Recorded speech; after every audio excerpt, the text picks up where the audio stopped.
Hello, testing. How you guys doing? Welcome. Mark, Redblade, Alucard, Adam, Hydra, Mikes. Good afternoon, guys. How you doing? Nice to see you tuning in today again. For, I guess, episode 2 of the Blood Angels Army List show. And before we get into it today, I guess anyone that's new tuning in, then if you want to get Blood Angels content every week, that's what this channel's all about. So if you want to submit your army list, you can do that. The way you would do that is you would head over onto the YouTube page for the Blood Angels Commander.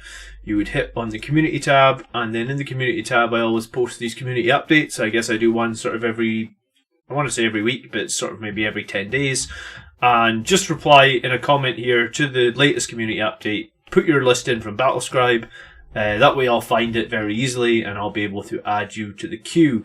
At the moment, we have a small queue, I guess, so you wouldn't be able to get your list reviewed next week, but you would be able to get it reviewed the week after. So I guess like any list submitted today, and again I just take the lists in whichever order they're submitted in. So the quicker you submit it, I guess the quicker it will be reviewed, and you're looking at like the 10th of January for our list review. I mean, if you don't want to wait till the 10th of January and you have simpler questions, then you can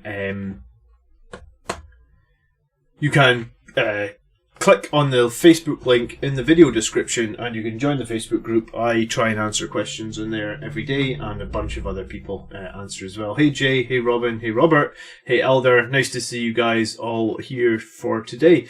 So yeah, we've got something new today in that hopefully we'll have a graph showing strengths and weaknesses of lists. This was actually provided, or Highland Phoenix showed me how to do this. So shout out to community member Highland Phoenix for helping me. So hopefully the lists that we look at today, they'll have a nice graph. You'll be able to see the strengths and weaknesses a bit easier. And then, yeah, I mean, I guess the last thing to say is if you are new, then please consider subscribing. We have a lot of new content coming out every week. And yeah, I mean, I guess a lot of people seemed interested in the Captain video that came out on Friday. I think that's the first video that I've done, or the Chapter Master v Dante video. It's the first video I've done that has over 100 likes and no dislikes. So usually there's always somebody that dislikes the video. I don't know if it's someone trolling me or genuinely if it's somebody just actually dislikes it. So it's pretty cool to see a video with all likes. Okay, so if anyone's got any questions, rule questions, as always, we'll take them. And I guess if anyone's got smaller army questions, we'll take those as well. We'll just grab them out of the chat. And we have done a couple of hobby streams this week, and we do have some other stuff coming up this week on the channel. Then we'll probably do another hobby stream where we do some conversions from Indomitus stuff. And then also we have a battle report against Sisters of Battle, so we're going to try and get that finished this week and get that out so that... and if you're not aware, in the UK right now, we're back in a 3-week lockdown, so... I cannot start the live battle show yet. I guess the 3-week lockdown started yesterday. So maybe like Monday the 11th. Would that be 3 weeks? No. 1, 2. I guess Monday the 18th. If everything is fine with the UK and we drop our lockdown restrictions the week of the 16th, then we'll begin... I'm going to call it, it's going to be a new series. It's going to be called like Monday Night War or something like that. And every Monday night, we'll have a Blood Angels battle. It'll be live, so I guess again you can ask questions. It'll probably be from like 7 PM UK time till maybe like 10:30. Maybe we'll do like a 20-minute section at the end where we talk tactics as well and answer any questions that you guys have. So hopefully going to start that in January. So that'll be like a Monday night battle every week. I feel like if the battles are like it takes me hours and hours and hours to edit the battle reports. So I feel like if they're live, then it'll save me a lot of time, and it also means that we can answer questions in real time, actually on camera. You know, like we'd be able to stop the game and answer questions or anything like that. So maybe we'd do a section where at the end of every turn we take the best questions from chat. Yeah, and Mark's shouting, hit that like button. If you are getting value at any point out of the stream, then yeah, please consider hitting the like button. It does actually help the channel out a lot. Like, YouTube decides whether my videos get shown to other people based on the number of comments and the number of likes. So it's actually super important. Okay, so the 5 lists we're looking at today are Castellan Crow, him, Otterholm, Jockey Raider, Northern Hero, and Tarantula. That's not Tarantula, is it? Taratua, maybe? Sorry if I said anyone's names wrong. Next week, we're going to be looking at Adam, Awoken Sheep, Ray Davey, Smith Andreas, and Tony Stark. All you guys, all these guys ring bells from the Facebook group, so I think all you guys are in the Facebook group. So I do really appreciate you guys hanging out there as well. It's nice. So, let's start with Castellan Crow, and I have the list here, and I guess Castellan is Mo, and he is a member of the Facebook group. It says he's quite new to 40k, and he's yet to play an actual game against a real opponent, so I guess that is the issue right now that everybody everywhere is getting with lockdowns. 1 second.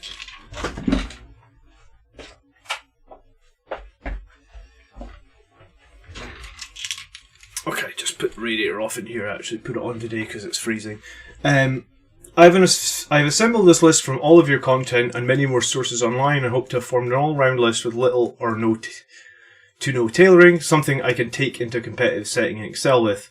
I do not know yet the local meta due to lockdown still being in effect, but here goes anyway. Yeah, I mean, I guess the meta doesn't really matter. I mean, I always say when you're building lists, try and build lists that are strong against everything. So I guess we'll just try and see what is strong against. Battle plan in mind. Elites meet up with Captain and form a frontal spearhead once they deep strike and eliminate priority targets. Assault Intercessor screen Librarian Dread and the Priest, along with the Inceptors, rerolls off the Dread and advance towards objectives. Vanguard Vets screen the Captain and move to meet the enemy deep strike. Single Infiltrator in the deployment zone positioned for deep striking zoning, and another Infiltrator to zone out the flank. Interesting, I mean that's kind of what I play typically. Death Company deep strike enemy backfield. Finally, the Librarian Dreadnought provides Shield of Sanguinius on Sanguinary Guard once in range and eventually jumping on a large target. Smash Librarian. Finally, Librarian Dread. Alright. Okay, I'll need to double check this. Greetings, just made it in time. Hey Castellan, thanks for joining in the chat. Just looking at your list now. Afternoon, where do we submit lists for this? I keep hearing about this mythical community button, but there's no posts there. There is posts there, Guilty. So, you go to YouTube, right? Search Blood Angels Commander. You, click on the channel, not like an individual video, so you're on the channel. Then you see community right here, like the fourth button along. So it should be, I mean, if this was, I'll put it like if this was full screen, it would be right here, top middle, community. That's where you want to go. If you really can't find it, I mean, I guess join the Facebook group and I'll accept your list in there. By the way, Blood Angel supplement already uploaded in Battlescribe. Yeah, I mean, the Blood Angel supplement, oh, it's finally uploaded in Battlescribe. I tried to make a list last week and it was it wasn't available in Battlescribe, which was a little bit annoying. So if it has finally been updated, that's great. Okay. On the board, Infiltrators, Assault Intercessors, Librarian Dreadnought, Priest Vanguard, Priest Captain, Vanguard Vets, Inceptors, 1,065 points. And this list was made in Excel with the new Blood Angels and Space Marine Codex, so all the points are triple checked. I appreciate you making sure everything's right. So, Captain on a bike, who is the Chapter Master, who has the Angel's Artifice Relic, who has the Warlord trait Heroic Bearing, and has the Adamantium. So, if you didn't watch the Captain video, you should. This guy will be crazy tanky. Heroic Bearing, I guess, so you get those larger Chapter Master aura, but, I mean, I don't know if you need that. Like, maybe you need it. I feel like you don't. I mean, I've used this guy a couple of times, and I used Dante plenty of times before the, before he had the 9-inch heroic bearing, and like I never had an issue with the 6-inch bubble never being enough. I guess that's your call on that one. Gift of Foresight is crazy good, I think, on the Chapter Master, especially if you have the Thunder Hammer, because with the Thunder Hammer you are going to have misses, so the Gift of Foresight letting you reroll hits and misses are pretty useful. And the save rerolling is nuts as well. Like it's so this guy is already crazy tanky, so reroll one save every turn is really, really good. Librarian Dreadnought, who is the Chief Librarian, and he has the Iron Resolve. This is exactly what I run. The Iron Resolve, I think, is really good in him. It gives him 9 wounds, and it gives him a 6+ feel no pain. So really, if you think about if you have to take 9 wounds, and then again with his Duty Eternal, it's probably going to be more than 9. So it makes him really tanky. I like it a lot. The powers, I think, are pretty much the same powers that I would pick. Recently, I haven't been running him as the Chief. I've just been running him at regular, but I ran him a couple of times with the Chief as well. Stormbolter is fine. If you had the extra 5 points, the Meltagun is always nice to have, but I mean, Stormbolter is fine. I mean, the Meltagun just occasionally hits and occasionally does a bunch of damage, so it's nice to have, but it's not imperative. And then Sanguinary Priest with a jump pack, who is the Chief Apothecary, who is Selfless Healer, and you've given him Icon of the Angel so you can reroll charges. Makes a lot of sense. The one issue you'll have is the Sanguinary Priest isn't very survivable, so you just have to be aware of your positioning with that. Troops, 2 Infiltrator Squads and 1 Assault Intercessor Squad, all with chainswords and pistols. I mean, this is the exact troop choice I've run in like my last 10 army lists. This is the exact troop choice I've got in my list that is on an 8-game win streak. I would say that if you have a squad of Incursors, they are stronger than an Assault Squad. The only reason I have an Assault Intercessor Squad in there is because I don't have another squad of Incursors, but I am planning on buying and replacing this. So, I mean, I think this is generally good, but the way you could make it stronger is replace these Assault Intercessors with Incursors. I mean, Assault Intercessors do have some advantages, and they do get a lot of chainsword attacks, and they can attack twice. Just for me, I find they die in the open far too often. So Incursors with the concealed positions, you'll be able to get them. They're less likely to die in the open because they can be hidden where you need them to be from turn 1. So I think that would be a slightly stronger. 5-man Death Company with chainswords. So this is a throwaway unit just to throw in the back lines, screen out some infantry, something like that.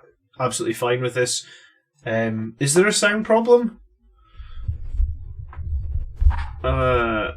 If anyone else is having sound problems, please let me know. I don't think anything's changed with my sound. But like I need to buy another microphone. I bought this one, honestly, without looking at that many reviews, and it hasn't been the greatest. Sanguinary Guard with 7, 5 axes, 2 power fists, 2 infernal pistols. It seems fine.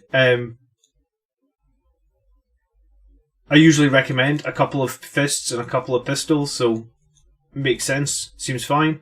A Terminator Squad, so this would be Terminator Squad to kill vehicles, I guess, if it's got 5 chain fists.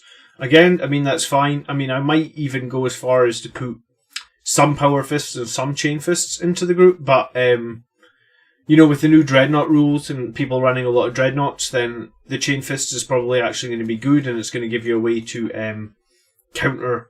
Like, Dreadnoughts are just really popular right now. Like, Dreadnoughts are more likely going to get picked than vehicles, I feel like, just because vehicles need some sort of tech rain to get them, like a 2+ ballistic skill, whereas like Dreadnoughts have the ability to reroll 1s, they're core, and they're all good. Eric's asking, does anyone run Flesh Tearers? I think a few people in the Facebook group run Flesh Tearers, Eric. I mean, I guess I can answer some questions about Flesh Tearers, but I do not run them myself. I woke up in the middle of the night thinking of a list I couldn't get back to sleep, so decided to make the list. Sound is good. Okay. Thank you. And then this is an Assault Terminator Squad with 5 times hammers and shields. So, you know, 10 Terminators here. These are... You didn't really mention the Terminators, what you're going to do with them, did you? Battlefront Elites, Assault Terminator Screen. No, I mean, I guess the Terminators can jump into the midfield with their deep striking and then move out as needed. Vanguard Veteran Squad with 4 Thunderhammers, 4 Lightning Claws, 4 Storm Shields, a Thunderhammer, and an Infernal Pistol on the Sergeant, I would assume. This Vanguard Squad is fine, absolutely fine. It's nice to have that one big weapon on the Sarge, and the Lightning Claws are generally useful. And then 2 Plasma Inceptors. You've got the points cost wrong for these. Plasma Inceptors actually have 2 guns, so you need to pay 10 points per model. So it's actually 150 points, Castellan, for 3 Plasma Inceptors, because you have to replace both their plasma guns. So it's not just 45 points per model; it's 50 per model. So I guess just be aware that that is slightly different. And I think you said, where did you mention? Did you mention the Inceptors up here? Single Infiltrator. No, you didn't. Sorry, rerolls off the Dread. So you're going to use the Librarian Dread to give the Inceptors the rerolls. Assault Risk and Librarian Dread. Okay. Yeah, Inceptors really need rerolls. I brought 3 of them down this week, and because if you fire them at a squad of 6, you get maximum number of shots, because each gun is blast, and it is a 3, so squads of 6 get 3 shots. So I actually shot a squad of 3 this week and rolled 6 ones, so it would have killed the whole squad twice over.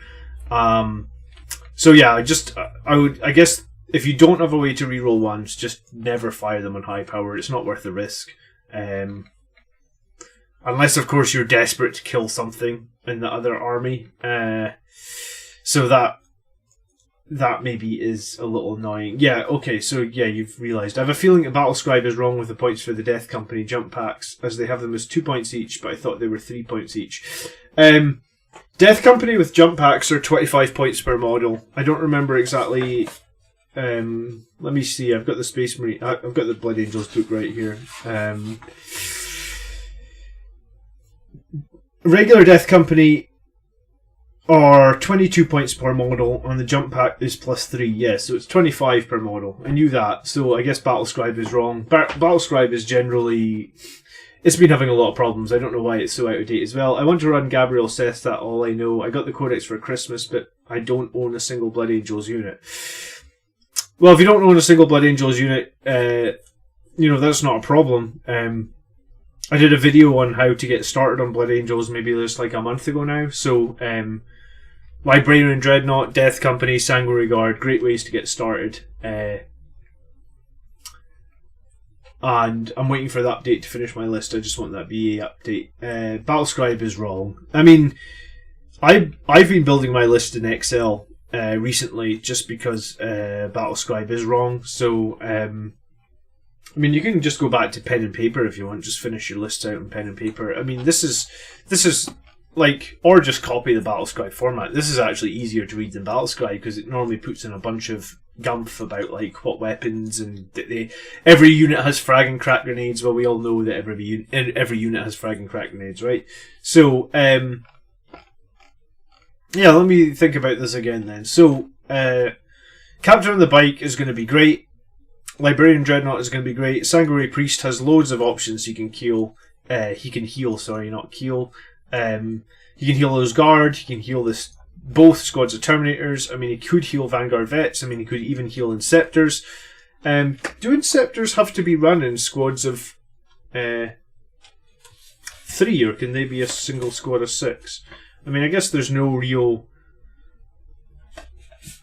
The only reason to maybe run them as a squad of 3 would be that it's cheaper to like. It's cheaper to play stratagems on them, but is it? Like, because there's the Blade Guard specific stratagem, not the Blade Guard, the Gravix specific stratagem. What's it called again? Let me see. I've never used it, but I know about it.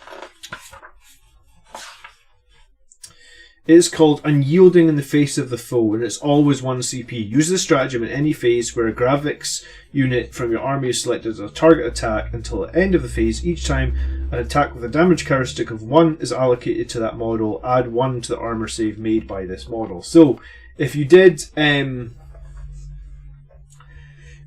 them as a squad of 6, then for 1 CP, if you're getting shot by 1 damage weapons, you can give them all a 2+ save. So, I mean, that's pretty useful, right? I mean, I guess the flip side of running them as a squad of 6 would be that then if you wanted to transhuman them, it would cost you 2 CP. But like they're already toughness 5, so are you really going to be transhumaning them all that often? And yeah, you can take them as a squad of 6 Inceptors, and they are wearing that Gravix. Where is it? Gravis X. Always just say Gravix, but yeah, it's Gravis X. They are wearing that Gravis X armor, so they can get a 2+ save against 1 damage weapons. So maybe I would just run the Inceptors as one squad of 6. Or yeah, maybe run one squad of... I guess 5 of them would give you 250 points, and then that would leave you 20 points for something else. If you had 20 points for something else, is there anything you could do? I mean, I'm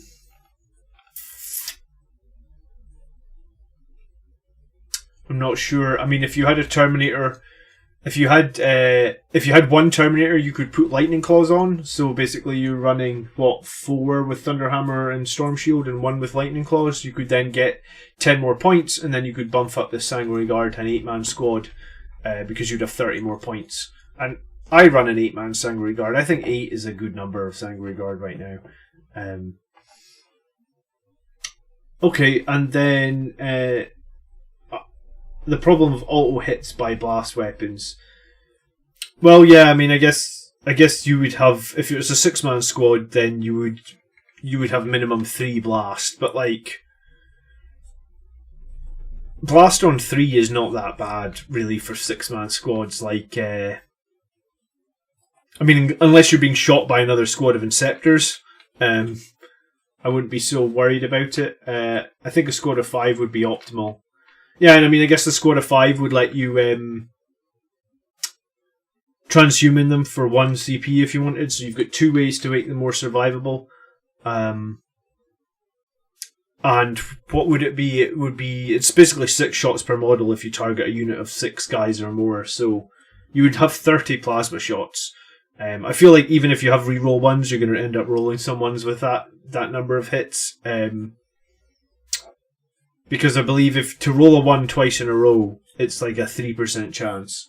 So if you've got 30 times, then you're probably still going to kill one of your own guys if you shoot them on high power, but you probably will be able to do a lot of damage with 30 strength 8 2 damage shots, right? Like, it might be worth losing one of your guys for that.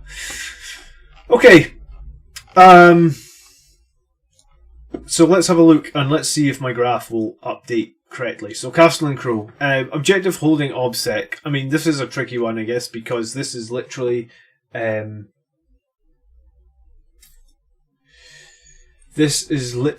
same as what I run. So I guess I'm going to grade my own objective holding OBSEC. I mean, I feel like the Infiltrators make your objective holding really safe. Especially if Infiltrators are deployed in cover, so they've got 2+ save. You can smoke screen them to make them -1 to hit. They can fairly survive. Like, I think in the Iron Hands game, I think the guy shot a Leviathan Dreadnought, 16 storm cannon shots, and 8 whatever it is the Volkite Cavaliers that the Leviathan had into my Infiltrators. And I don't think I used transhuman or smokescreen, and they survived. So, I mean, they're survivable anyway. Maybe I used smokescreen. I don't remember. Maybe just the Leviathans hit on 3s now, and that was the difference. But yeah, I mean, 2 squads of Infiltrators are about as much denial as you could ever want. I don't know if I'd ever need to run 3 squads of Infiltrators. And some people don't like running too many squads of Infiltrators because they like to trap the enemy and let them come down in certain positions. Yeah, and then, like I said, I haven't worked out how I'm going to replace my Assault Intercessors yet with Incursors, but I want to do it. I think it just adds a bit more probability on your side, right? Because the Assault Intercessors always end up, like, they need to get forward, so they end up being exposed, and usually you're going to want to use the Assault Intercessors for something like all fronts or something like that. So they end up exposed, and then they end up getting shot, and they end up dying. Hey Pin Monkey, thanks for tuning in. So I guess it's like a 4. Or maybe it's a 4.5. I guess we're going to be generous on this because this is what I run, and I think 2 Infiltrator Squads is strong. I think if you have 3 Phobos Squads, then you probably deserve 4.5. So maybe this is... I don't know if it's a 4 though, because like some people run like, let's say, 1 Infiltrator Squad, 1 Intercessor Squad, and 1 like Assault Intercessor Squad, and I normally give them like probably a 4. I feel like if you've got 1 Infiltrator Squad, you get a 4. Maybe if you've got 2 Phobos units, you get 4.5, and if you're all Phobos, maybe if you're all Phobos, it's still 4.5, and you need like one of the Warlord traits that adds or an ability to remove OBSEC, and that's what pushes you up to 5. So I think this is very solid. How are you going to deal with anti-horde and infantry? So, I mean, I guess you're a little light in shooting. The plasmas will do some work, and you did say that they are starting on the board, which is unusual. Like, I would normally drop those plasma downs and have them shoot. But yeah, so I mean, the plasmas will do some work against infantry. Your vanguards can do work against infantry. Your death company can do it. I mean, the Sanctuary Guard can do it, but you don't really want them doing it. The Terminators, I guess, their Stormbolters could do it to a certain extent. So I think against a heavy infantry list, you might suffer a little bit because like there's no assault cannon or there's no onslaught cannon or anything like that. But again, I don't think it's bad. Like if I was going to play against this list, or if I was going to play this list, I feel like it could still get the work done. The Terminators would just need to be used very smartly, and the Vanguard veterans, I guess, and the Death Company again used very smartly to deal with any infantry screens that you need to, and those plasmas as well.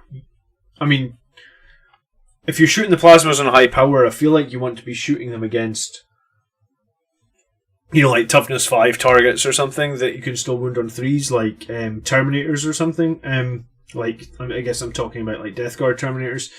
But I mean, if you want to just rinse 30 infantry models with regular low power Inceptor shots early in the game and do that, I mean, I guess you could. You're probably going to hit like 20 times. You probably get like 15 wounds. So anti-infantry horde should be about a 4, and hopefully here you're going to see the graph updating. Maybe we can look at making this graph a little bit bigger. Oh, I've lost the top of it here now. There we go. Objective holding just sneaking in at the top there. Vehicles are monsters. So your Terminators with chain fists, they'll deal with that. Your assault Terminators with hammers can also deal with that. I mean, one thing to be aware of is these assault Terminators get a pretty poor number of attacks early in the game. Like, if you don't, like, they're so much more effective after Savage Echoes, I feel like. I think it's just 3 attacks on the charge from the Thunderhammers and 4 with the Sergeant. So you get, like, maybe 16 attacks early in the game, and you're only going to hit on 4s. Because it's -1 to hit, so you're only going to hit 8 times with the Thunderhammers. So if you do the math and you're not going to be able to kill what you need to kill, those guys will get bogged down in combat. So these guys get a lot stronger after turn 3, in my opinion. At least that's my experience with them. I guess your captain with the Thunderhammer, he can kill some vehicles. Your Librarian Dreadnought, I mean, my Librarian Dreadnought was almost like an MVP against the Iron Hands. He killed a whole squad of Devastators, he killed the Drop Pod, he killed a Dreadnought, he killed another whole squad of Intercessors, or maybe he didn't kill a Dreadnought, but he put down to like 1 wound or something. So he killed about 500 points by himself, the Librarian Dreadnought. So I guess if you get this guy where he needs to be with Wings of Sanguinius and you cast Quickening, he's generally very strong in combat. And his Duty Eternal makes him like much more survivable than you would expect. I like him a lot. And then I guess Fury of the First will be the key with the drop downs.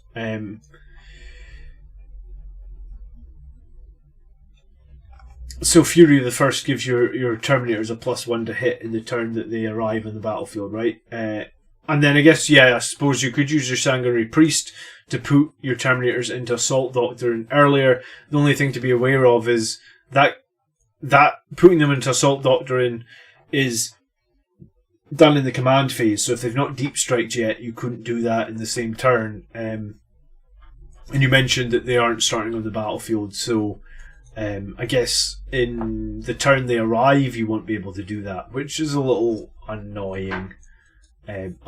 Of course, unless they just Deep Strike into some sort of concealed position and then they move and charge the following turn. Okay, anti-vehicles monsters.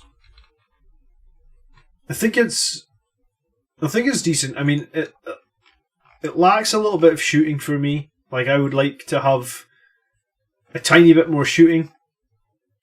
But I mean, I think it can get the job done. So I think you're like 4.5. General mobility, then, I mean, everything here seems pretty mobile, right? Like your Death Company, your Terminators. The only things that aren't mobile are these Assault Intercessors, which is why I recommend replacing them with Incursors. And your Infiltrators don't need to be mobile. I mean, their job is to hold your backfield for the whole game. And basically, I always just feel like the 240 points you spend here to just hold the backfield. Like, if you just hold 2 objectives in the backfield the whole game, then those guys have earned you 40 points. And I'd say job done. They don't need to be mobile. And I mean, that's something that I learned, like what I talk about not being greedy in games. Like, just don't be greedy. Just deploy Infiltrators on 2 backfield objectives and have them sit there for the whole game. And on most maps, it will earn you 40 points just doing that. I mean, on some of the maps where there's more 6 objectives, maybe it doesn't. It only earns you 20 points. But, you know, 240 points, if they earn you like a good amount of points every game, that's their job done. So mobility, I don't think is a problem at all. I think it's very mobile.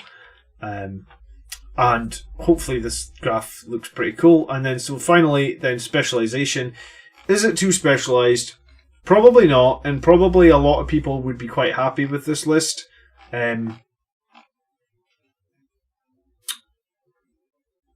really like having one or two ways to pick enemy, like enemy armor or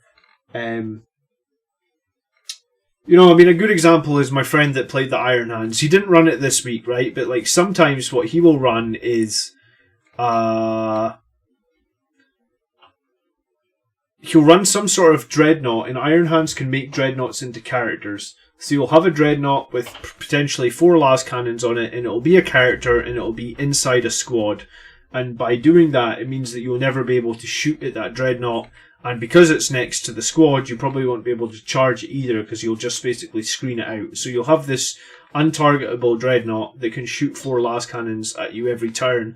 And Iron Hands have a way where you can reroll 1 hit, 1 wound, 1 damage roll every turn with that as well. So if it's like got 4 las cannons, I don't think it can have 4 las cannons anymore, because the Mortis Dreadnought got not made Legends, but like you could do the same thing with his Venerable Dreadnought, right? So it's a Venerable Dreadnought with 2 las cannons and a missile launcher, and it's just, you're never going to be able to charge it, you're never going to be able to get it into close combat. So I like to have something that could just shoot away the unit that's protecting it before your close combat units get there, or could shoot away the unit and then shoot it and then return some fire. So you mentioned that you don't know what your meta's like. I mean, I guess I would play this list 100. Like, if I was coming into a new meta, then I would play this list. I'd play this list almost like 2 or 3 times, because I feel like you only learn when you lose, or you learn more when you lose than when you win, and you only really feel your strengths and weaknesses of a list once you've played it a bunch of times, right? So, like, you know, like, if you've made that charge with those Assault Intercessors against Unit A 10 times, and you know, oh, last time I charged Unit A, the Assault Intercessors died and did nothing, then you're not going to make the same mistake, right? So, like, I think this is a great list to start with. I think specialization, I think I'll just give you, like, a solid, like, 4 or something. I don't think it's good, I don't think it's really bad. If it was me, I would probably run just a few more guns, but yeah, I mean, I think a 21.5, I think that's a very solid list. If anyone in the chat wants to add a score for Castellan, please do, and we'll put it into the community score box. But yeah, I think a solid list. It's pretty themed Blood Angels. You've got some interesting synergies and also interesting ways to get enemies off objectives. You may struggle a little bit in that, like, you don't really have any big armor unit to soak up some fire, so you may take more fire than you want on some of these easier to kill units. I mean, the list that I ran against Iron Hands in Game 1 had an Impulsor and it had a Leviathan Dreadnought, and in the first turn I think the Impulsor took a heap of fire because obviously the Impulsor was full of Blade Guard and you didn't want the Blade Guard getting up and close. And then I think in the second turn the Leviathan Dreadnought took a heap of fire. It actually died. I think the Impulsor survived one more turn. But the fact that, like, all his big guns were shooting at those meant that you know, all my other units were not getting shot. So there's something to... You know, people talk sometimes about target priority, and I guess that's maybe why some people like to run just like 2 Impulsors full of close combat Primaris units, in that those Impulsors will suck up a ton of enemy fire, and in doing so that will free up some of your units around the board. But yeah, I mean, I think it's not a bad list at all, and I think that is a very solid score. If you've never played a game, then good attempt at first list. Play it a few times before you think it's good or bad, is my opinion, and see if, you know, get some wins, get some losses, and then you'll be able to make an informed decision. Okay, moving on to Harim, and I don't know if I'm going to be saying your name right, Harim. So I had a lot of fun watching this video. We'll definitely stick around for later videos too. This was awesome. So I'm a returning player from 4th edition. Oh, Castellan, $10 Canadian through Super Chat. Thank you, Commander. Let's get that Cerberus. Oh, Castellan, that's very generous. Thank you very much. Merry Christmas to you. And yeah, I really appreciate the Super Chat. Do you know what? I didn't really give you any tips on your list. But, I mean, yeah. I guess run it. And then, I mean, I guess when you run it a few times, you'll see what you think. But yeah, come back to me in a few weeks then and let me know either in the Facebook group or let me know in a YouTube comment how it gets on once you actually get to play some games. And totally happy to see if you want to make some tweaks. So Herm says, I'm a returning player from 4th edition. Haven't really had a lot of time to play since the pandemic. I joined the club. So annoying. But here is a list that I've been thinking about. It's probably not super competitive. Do you know what? Annoying as the pandemic is, I'm trying to use it to get a bit more painting than I normally do done. Pretty much just gone by the rule of cool.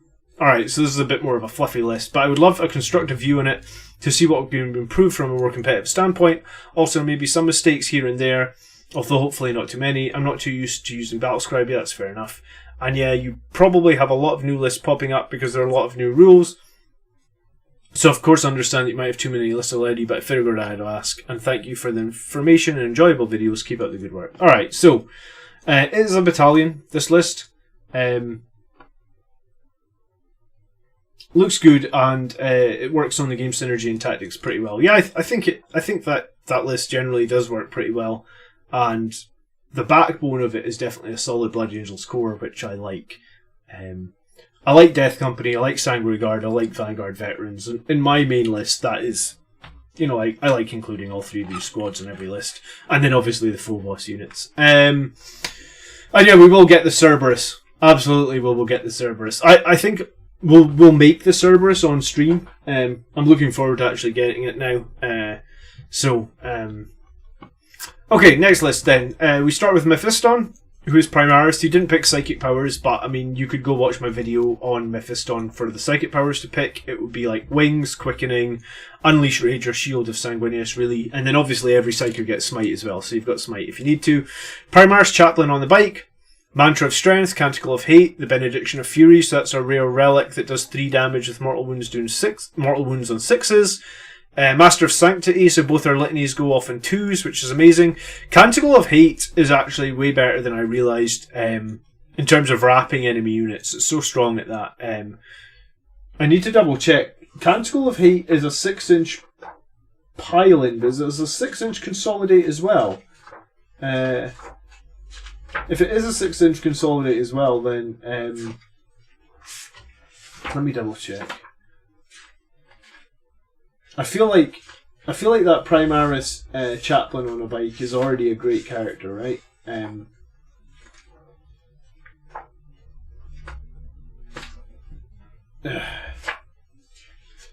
I honestly wish that they just put these rulebooks in alphabetical order. Canticle of Hate. Add 2 to the charge rolls. Each time this model makes a pile-in or consolidation move, it can move additional 3. Yeah. Alright, so Canticle of Hate. This is huge, right? And the reason for it being huge is just to wrap enemy units up in combat. And I guess what I mean by wrap them is fully surround them so they cannot leave close combat. So, against Ultramarines, for example, they have a lot of strategy, right, where their units can fall back and then shoot you. And it can be really problematic. So, when you wrap them, you spread your models out so that they move right round the enemy unit and there's no way for them to get out of combat. I did this against the Iron Hands player, multiple times on this last battle report. And I guess if you watch my future battle reports, you'll see me absolutely wrap enemy units. And Canticle of Hate just makes wrapping so much more easy. So basically you charge forward, get very close to the enemy unit, and then just wrap them. And yeah, I mean, it's I guess that's probably why some people really like the Wrath of Baal, because when you jump forward your 14 inches, you can use that to really help make wrapping easier.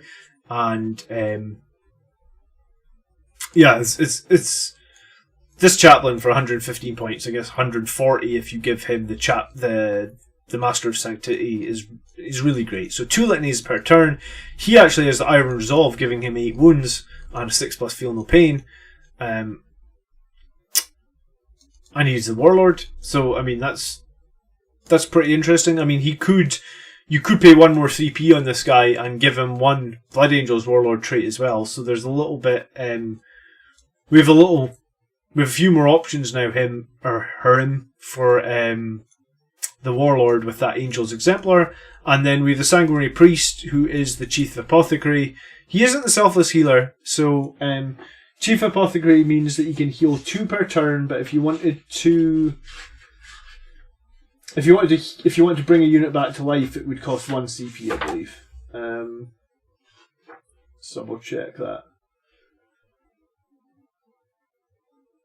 Chief Apothecary, you can use his combat restore his ability twice. Yeah, so you can heal 2 units and then you can bring 1 back alive, but it costs you 1 CP. Okay, and then Infiltrators and 2 times Incursors. So I mean, this is really hard to complain about. Infiltrators in the backfield, Incursors pushing the flanks. I mean, that's really great. No real criticism I can say about that. I actually want to do this just slightly differently with 2 Infiltrators and 1 Incursor. But I mean, maybe if you have 2 Incursors, then you can maybe you only need 1 Infiltrator. But yeah, I mean, generally 3 full boss troop choices is really great. 5-man Blade Guard. And it looks like it's just the standard 5-man Blade Guard. So everybody with the Storm Shield, the Mastercrafted, and the Heavy Bolt Pistol. Redemptor Dreadnought with the Macro Plasma and the Onslaught, and another one. These Dreadnoughts are actually really good for the points. Their claws are actually amazing in close combat as well, where they do D3 plus 3 damage. So generally, these are very useful. A Sanguinary Guard, all with swords. 2, 4, 6, 7. I prefer the 8-man squad, but I mean, I think a 7 is fine. And I guess all bolt guns and swords again is fine. I prefer an Infernal Pistol or a Power Fist or 2, but generally I think this is fine. Assault Terminator Squad with Lightning Claws. So this is like a unit to rinse infantry. I mean, I guess you can do it with Assault Terminators. I would do it with Death Company. I feel like Terminators have 3 wounds now. But this squad is maybe like 50, 60 points more than a Death Company. Like a 5-man Death Company. Death Company gets 6 attacks on the charge. Lightning Claw Terminators, I think, would get... They start with 2 attacks, right? So... Lightning Claw Terminators... Yeah, so they have 2 attacks, and the 2 Lightning Claws gives them... So they actually have 1 less attack than the than the Death Company. They just get to reroll their wounds because they have Lightning Claws. Oh, I missed that. You have a couple of Thunder Hammers built in here as well. So some Lightning Claws and some Thunder Hammers.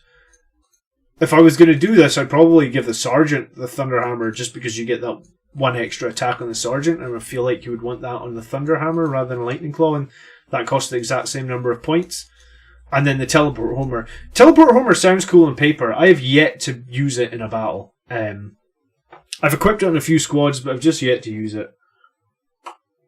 And then a Vanguard Veteran Squad with jump packs, Lightning Claws again, some Chain Swords, and some Lightning Claws. So just all about infantry killing the Vanguard Veterans.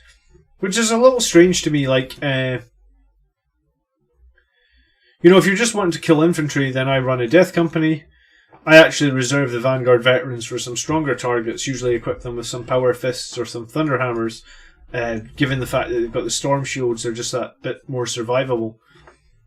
So it's almost just backwards from what I do, but I mean, I don't see any reason it doesn't work either. Maybe it's just a little bit more reliable in that they all have Lightning Claws.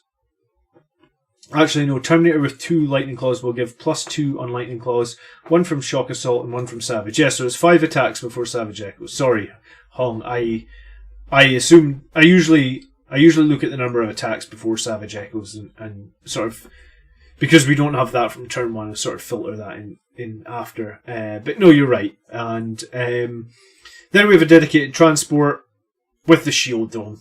I tend to run the Impulsors naked, except the Shield Dome. Like, they suck.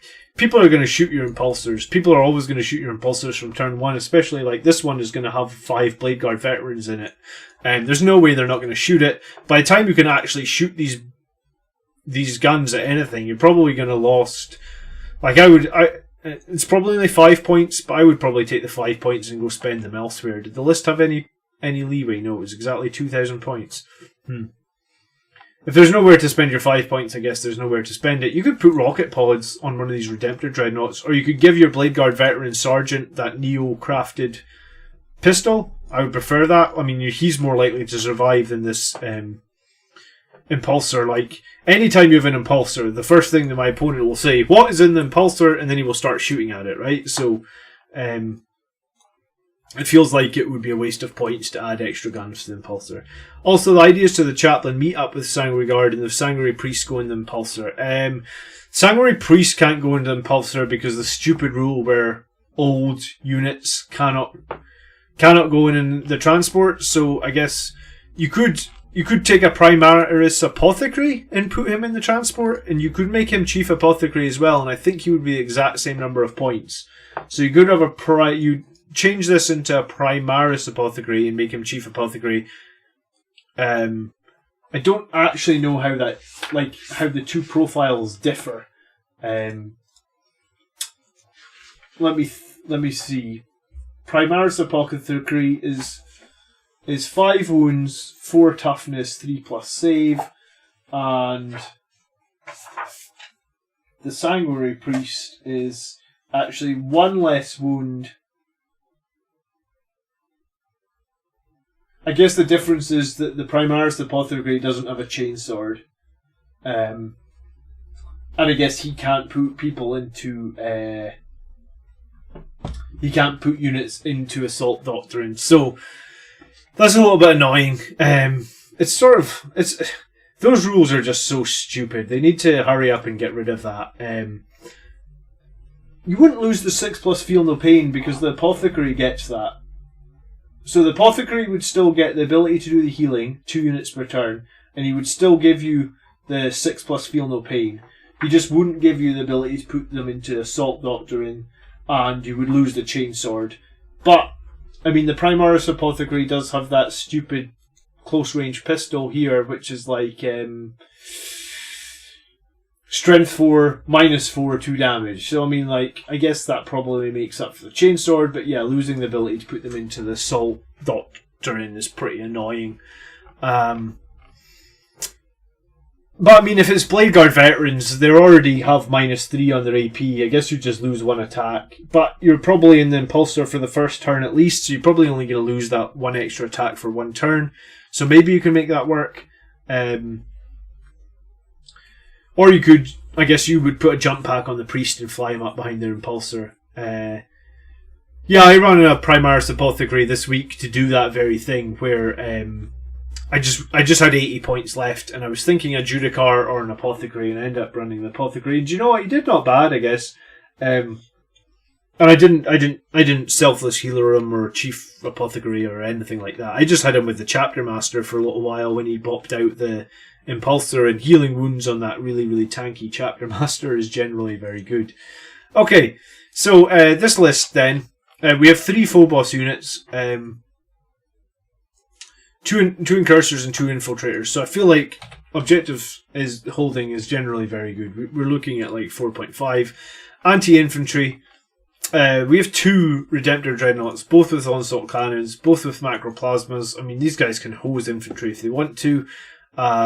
You have Terminators with Lightning Claws, you have Vanguard Veterans with like a lot of Lightning Claws and a bunch of Chainswords in there as well. I mean, your Blade Guard can kill infantry if they really need to. Mephiston is actually probably better against infantry than he is with vehicles now, just because he doesn't have the ability to fight twice anymore, and that was, for me, that was one of Mephiston's key strengths. Greetings, Highland. Welcome to the stream, Highland, and you can see we're using your little graph idea here, so hopefully it doesn't, the stupid legends are overlapping each other. There we go. So we have a nice little graph now, hopefully, to make it look better. Merry Christmas. So anti-infantry, I guess, is generally fine with this list. Like, you'll be able to kill a lot of infantry, no bother. Wouldn't be too worried about it. Anti-monster and vehicle. Well, your Blade Guard are going to be useful against vehicles. Your Redemptors are going to be huge against vehicles. The Terminators can kill vehicles. The Vanguard Vets not so much. The Sanguinary Guard are good. However, I guess like they might struggle against Duty Eternal Dreadnoughts. The list I played, the Iron Hands list that had 5 Dreadnoughts in it. The 5 Dreadnoughts all with Duty Eternal is a bit of a problem for us now, right? In that, like Sanguinary Guard all do 2 damage weapons. If you're running Dante again, it's a 2 damage weapon. So if you're fighting against 5 Dreadnoughts in a list, all your 2 damage weapons become 1 damage weapons. I guess you would have a big problem. The Macroplasma Incinerator is really your only reliable version of more than 2 damage. And yeah, I mean you're having to fire it on high power to get that 3 damage, and then it's a D6 number of shots, so I guess it's a bit random. The Redemptors will do great if they get in close combat. Like, they'll be able to do out solid 4 or 5 damage. I think this is one of the reasons that I really like Librarian Dreadnought over Mephiston, because Librarian's Dreadnought's Force weapon could potentially do 6 damage, and it's a minimum of 4, so it's 4 to 6 damage. So that's, if he gets in combat for a couple of rounds, that's a good 10 damage he can dish out, whereas Mephiston is never going to get to do 10 damage now, I feel like. D3 is just random and unreliable, which is a little bit annoying. And sorry, that was 1 attack. Like, the Dreadnought obviously has a Furioso Fist, and you can do like another 10 attacks with it. The video I did, Chief Librarian Mephiston against Librarian Dreadnought, has a lot of information on those two. So I think Librarian Dreadnought is my favourite at the moment, and I just think he's generally better. But I mean, I guess monsters and vehicles is fine. I'm probably gonna put it down like as a 4. I think it could be a 4.5. But just these guns are a little bit unreliable, and I guess vehicles you're probably going to be okay against a lot of enemies with Duty Eternal. You're maybe going to struggle a little bit with this list.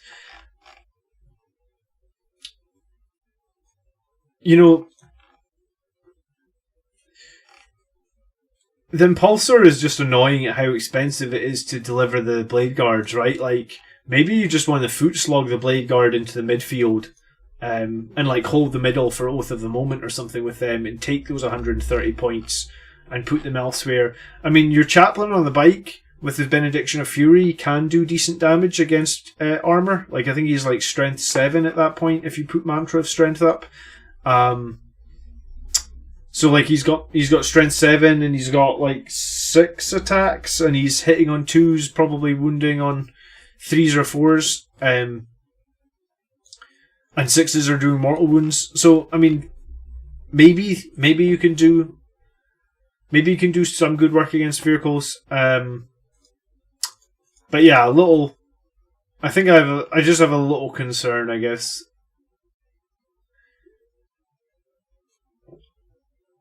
The one thing I really don't like about the Redemptor Dreadnoughts is, like, I've been reserving them sometimes because they have no invulnerable save. It's easy for the opponents to shoot them off the battlefield as well. They're not like the Dreadnoughts that seem to survive a lot right now are the Derrideo. They're all the Forge World ones, right? The Contemptor, the Leviathan, and the Derrideo, all with their invulnerable saves, all difficult to shift because of invulnerable saves plus Duty Eternal. I mean, if these guys had an invulnerable save, I would love them.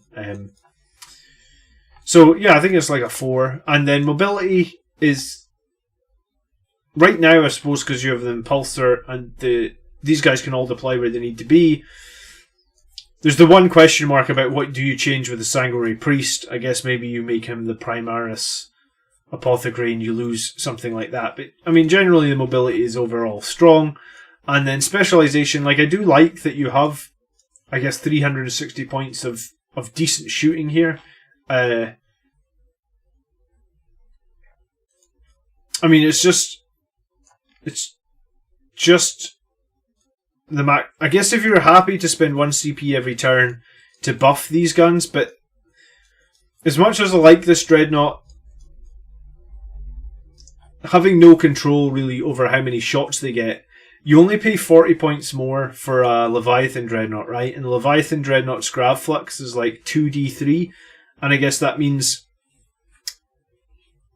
realistically, you're probably going to get 4 shots per turn, whereas or at least 3, whereas like the Macroplasma Incinerator, you can just roll 1 and just get 1 shot. And if you get 1 shot on both of them, then you're going to have big problems.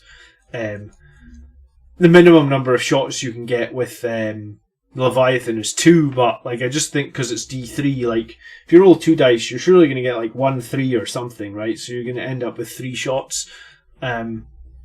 And again, the Leviathan isn't going to take mortal wounds to shoot at 3 power. It just gets 3 power. It just does 3 damage every turn. Another option, I suppose, would be like Eradicator's going to be yeah, maybe you just foot slog and replace this Impulsor with Eradicators. You know that? Because you could have a 3-man squad of them for 120 points. And at that point, then I'm feeling a lot more confident about what you can shoot with. If that's something you care about. I mean, I guess specialization, I don't think the list is overly specialized. I do think the Redemptors are great when they get close in close combat. Maybe if you reserve one, you could do something like that. The HQ is fairly solid. I prefer Leviathan Dreadnought, but I mean, Mephiston can work as well. Sorry, not Leviathan, Librarian Dreadnought. So I think specialization is generally something like a 4. So again, I think this is a solidish list, and I guess these are now color coded, which is pretty cool. So I guess if you did go back and you watched the video back, and I've actually failed because I'm supposed to put what list we're looking at in the top right hand corner of the screen. I have obviously not done that. So I guess we will just start with number 3, which is Jockey.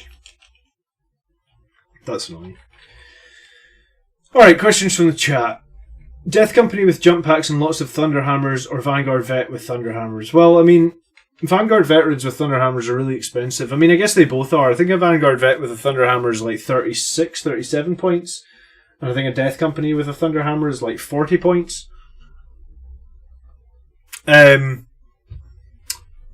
which is why I'd probably run like one in each squad. And again, the reason I run one in each squad is because you never know where you're going to end up in the battlefield, right? You end up against the wrong target. And if you end up against the wrong target, you don't want the ability to not be able to do any damage. Alright, so if anyone has a score for Harim, I think is how you say his name, please shout out in the chat. Otherwise, this is what we're going with. How would I improve? I should have probably given you some ideas how I would improve this. Yeah, I mean, well, I guess you gotta fix the Sanguinary Priest issue, and then maybe it just feels like you get, 200 points, 205 points to kill infantry.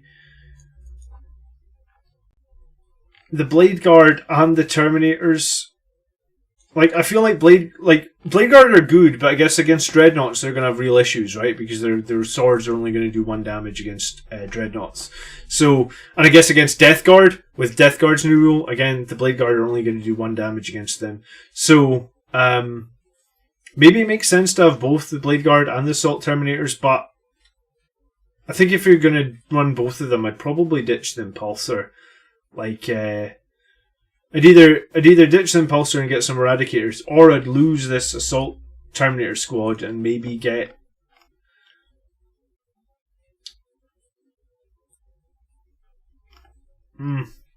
It's like, I would maybe get Death Company for 125 points, that would free up 65 points.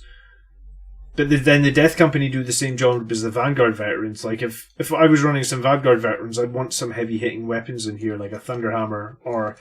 Because with the Storm Shields, the Vanguard veterans are essentially fast-moving Blade Guard, right? They just have 1 less wound, but apart from that, they're identical. They got the 2+ save, and they can bounce from cover and cover and stay within a 1+. So, I guess it's a question on what you want to change there. But overall, I mean, I think it's an okay list. I think I would play it, and I might be tempted if I was gonna drop like the Impulsor. I would be tempted to think about picking up a Leviathan Dreadnought just because they can return fire very effectively. They'd be a bit more reliable than that Redemptor Dreadnought. I have a fast attack heavy support question. I'm planning to run 3 Invader ATVs. I wonder what your thoughts are on doing 2 multi-meltas and 1 Gatling gun vs doing 3 multi-meltas. I think just take the multi-meltas on the ATVs. I mean, each ATV has the twin bolt gun, right? And it is a bike, so you would get to shoot it. You get to rapid fire at maximum range, so you get 12 bolter shots anyway. The multi-meltas hit on 3s, so... I mean, against the Iron Hands, for example, I shot a multi-melta infantry squad, right? Just because it was like, I just want rid of this infantry squad. So you could still... I mean, the Gatling cannon, it's fine. I mean, it's situational, I guess, but like for me, I would rather have the multi-melta. I think it's only like 10 more points, and then... Yeah, maybe in some situations you don't kill as many units as you might want to, but then that's really down to you in target priority.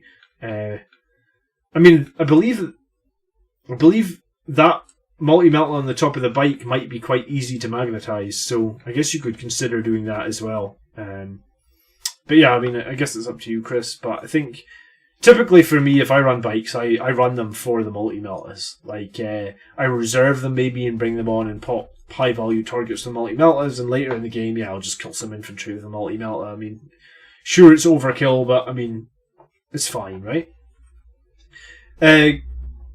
Okay, so Jockey says, great news for your channel. I'm getting back into the hobby, having last played in 7th, and missions have really changed. I've been watching a lot of videos and trying to get a feel for the updates because there aren't any open. I think this means like friendly local gaming stores in my area. Here's the list I'm thinking about. So, play notes. I would consider holding elites for deep strike. I see that Vanguard's screening for the Sanguinary Guard, simply the Outriders screen for the attack bikes, Chappie, Captain on a bike. I have found success in the past using target overload and fast maneuver playstyles, and I think there are many options for that in the Codex, but the question is, what is best for the points? Alright, so we have the Captain on the bike with Icon of the Angel, Lightning Claws, Power Fist, Warlord. I mean, I guess that's fine. I would probably give him some sort of Warlord trait or if he is a Warlord, yeah, I mean, you should take a Warlord trait for sure. So, I mean, Iron Resolve or Gift of Foresight, something to keep him going. The Chaplain on the bike with Mantra of Strength, the Canticle, the Benediction. So this is the same as the last list. And they've given him the Imperium Sword. So he gets +1 attack, +1 strength when he charges. So that's pretty good. And then there's the Priest with Artificer Armor. So he gets a 2+5+ invulnerable save. He's Chief Apothecary and he's Selfless Healer, and he is the hero of the chapter. So, I mean, that makes a lot of sense. These three choices are like a bit of variation here, and I think this captain can be made more powerful with the chapter master we talked about. But yeah, generally three solid choices, right? Redemptor does have core, and Wisdom would work in itself. Yeah, I mean, you could pay 1 CP instead for using the Redemptors, and Command Reroll can be used on Redemptor's macro can. Yeah, I mean, it can be, but do you really want to be Command Rerolling the number of shots you get, right? Like, I feel like you want to keep those Command Rerolls for more important things like whether or not you wound or whether or not you fail a save.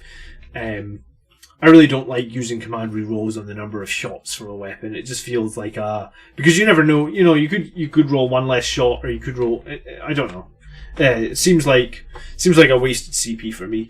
This list is 2 Infiltrator Squads and 3 Assault Intercessor Squads. So I guess he's using these Assault Intercessors very aggressively, and Infiltrators holding the backfield. So this actually gives him a crapload of objective skewer. We also paying the points for the Helix Adept on the Infiltrators. So I haven't paid this, or I haven't used this in 9th edition. In the last edition, Infiltrators were able to basically heal each other. The Helix Adept was actually a healer for the Infiltrator Squad. Now the Helix Adept is Helix is a Helix Gauntlet. It's not a Helix Adept anymore. So the Helix Gauntlet, once per turn, the first time a saving throw is failed, the bearer for that unit, the damage characteristic of the attack is changed to 0. And how many is that? Is that just 10 points? So basically, your Infiltrators can fail a save every turn and take no damage. And it costs 10 points. I mean, I thought it was a one-off thing. I didn't realise it was every turn.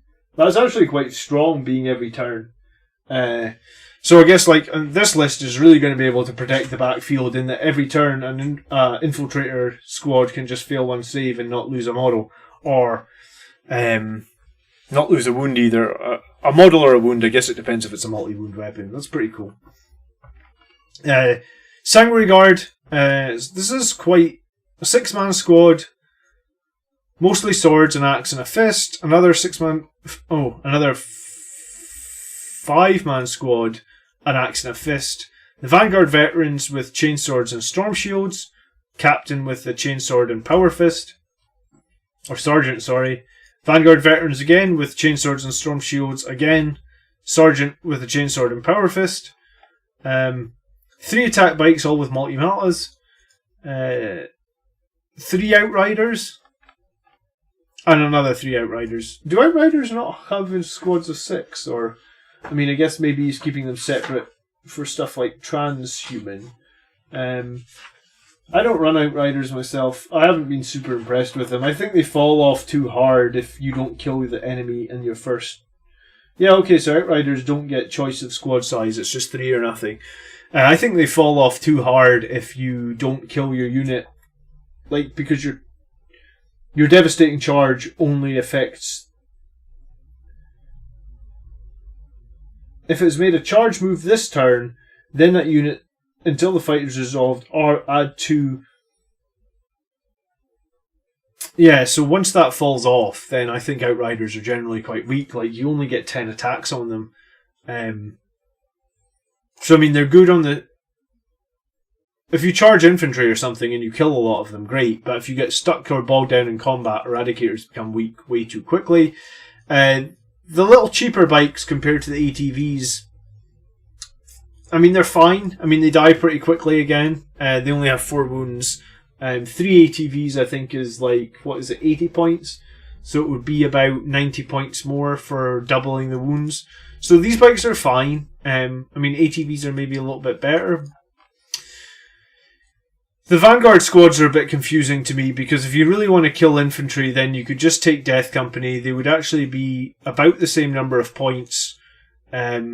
Obviously, they don't have quite as good save, but you do have that feel no pain, so it probably almost balances out. And the Death Company will get a lot more attacks. So, like, a Vanguard Veteran will get 4 attacks, a Death Company or Marine with a Chainsword will get 6. So you get about 50% more attacks, and you do have that feel no pain, and you do have the ability to play Refusal to Die on the Death Company to improve the feel no pain. At that point, is that not very similar to the Storm Shield? So, two questionable squads of Vanguard Veterans, if you ask me. I'd probably almost combine this into maybe one squad and put some heavy weapons in there, and then bump out these Sanguinary Guard squads, because these are only 5-man Sanguinary Guards. If you run this, for example, if you need to kill a Dreadnought or something in this list, like a Leviathan Dreadnought, these Sanguinary Guards are only going to be good for like 1 or 2 damage, maybe 3 damage tops per turn against a Dreadnought. Let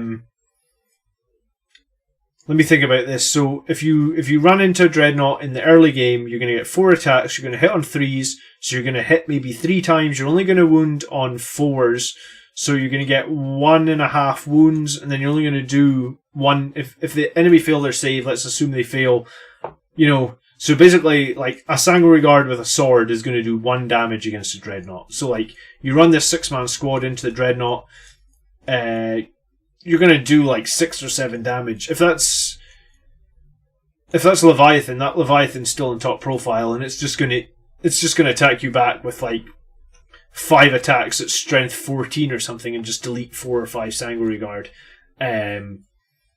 So that's going to be a real problem. And I mean, you can't run the Vanguard Veterans into the Dreadnought because they're not going to do anything against it with the Chainswords. These multi-meltas, because they're only 4 damage, again, you're going to have some problems with... They're only 4 wounds on the multi-meltas, no invulnerable save. You're going to have some problems, again, keeping those alive.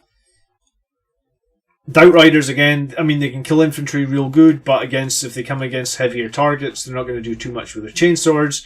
Got a shitload of Chainswords here. I mean, it's good that you've got all that OBSEC and Chainswords, but again, I feel like this list is gonna deal with hordes really, really well. If it comes up against like an armored list, like the Iron Hands list that I fought on the channel, it's gonna have big problems. Is this your list, Reziel? Is this you, or is this someone else? If you have pictures, join the Facebook group.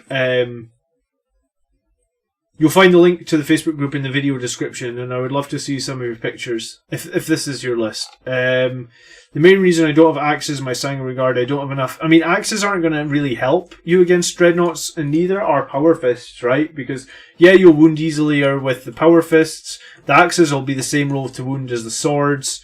I didn't realise before I played that Iron Hands just how effective Dreadnoughts with invulnerable saves are now against Sanguinary Guard. Like, it's a real problem, the 2 damage. So, this list has maybe got its wires crossed a little bit in that, like, we've got 300 points of Chainswords here, then we've got, like, another 260 points of Chainswords here, and then another 270 points of Chainswords. So you've got about 1,000 points of Chainswords. So it's going to be great against units that are weak against Chainswords. It's gonna struggle against others. I'm gonna give it a 5 though for OBSEC, because we do have 5 troop choices, and we do have 2 Infiltrator Squads with the ability to ignore the first wound every turn. These Assault Intercessors can obviously pressure objectives, so that's very good. Against Hordes, I'm probably going to give it like a... Probably be generous and give it a 5, just saying, like, there's so many Chainswords here that we're going to be able to cut down through any Hordes, assuming that we play smart and we get to do all our charges before the enemy. That's going to be great for us. I mean, we've got Lightning Claw on the Captain. We'll be able to heal some guys as well. I mean, the Sanguinary Guard are probably going to be decent as well for mowing down Hordes, or okay against characters. Against vehicles, I mean, this vehicle number one now really needs to include,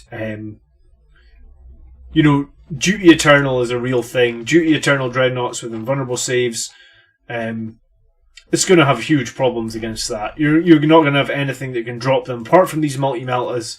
And if your opponent knows that's all you've got, it's just going to shoot them out, and they're only toughness 5 with 4 wounds per model, no invulnerable save. They're very easy to shift off the board. Like, one in Leviathan Dreadnought probably be able to kill like 1 or 2 of those bikes a turn, and then you're trying to kill Dreadnoughts with toughness 7 and with chainswords. So I think anti-vehicle is like, it's maybe as low as 3. I feel like if I was playing this list and I saw that many, I would know how to counter it very quickly. Maybe all your opponents wouldn't know, but that's what I think about. Talking about, I don't know Axes look at first glance nice, but I run Sanguinary Guard with swords. The Salt Doctor and the swords can carve through anything. Yeah, I mean, the Axes are nice because you wound toughness 5 on 2s, right? And I mean, that's why people like Axes, and that's why I kind of like Axes as well. But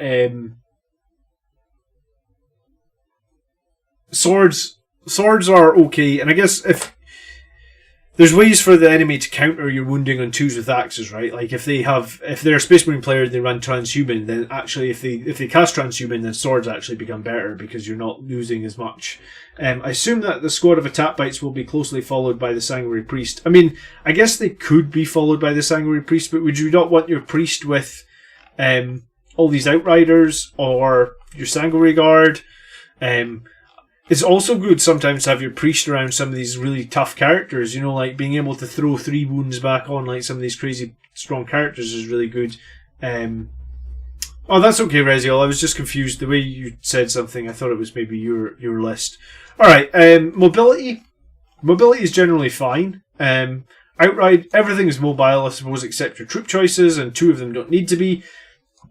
So, mobility I think would be like a 4.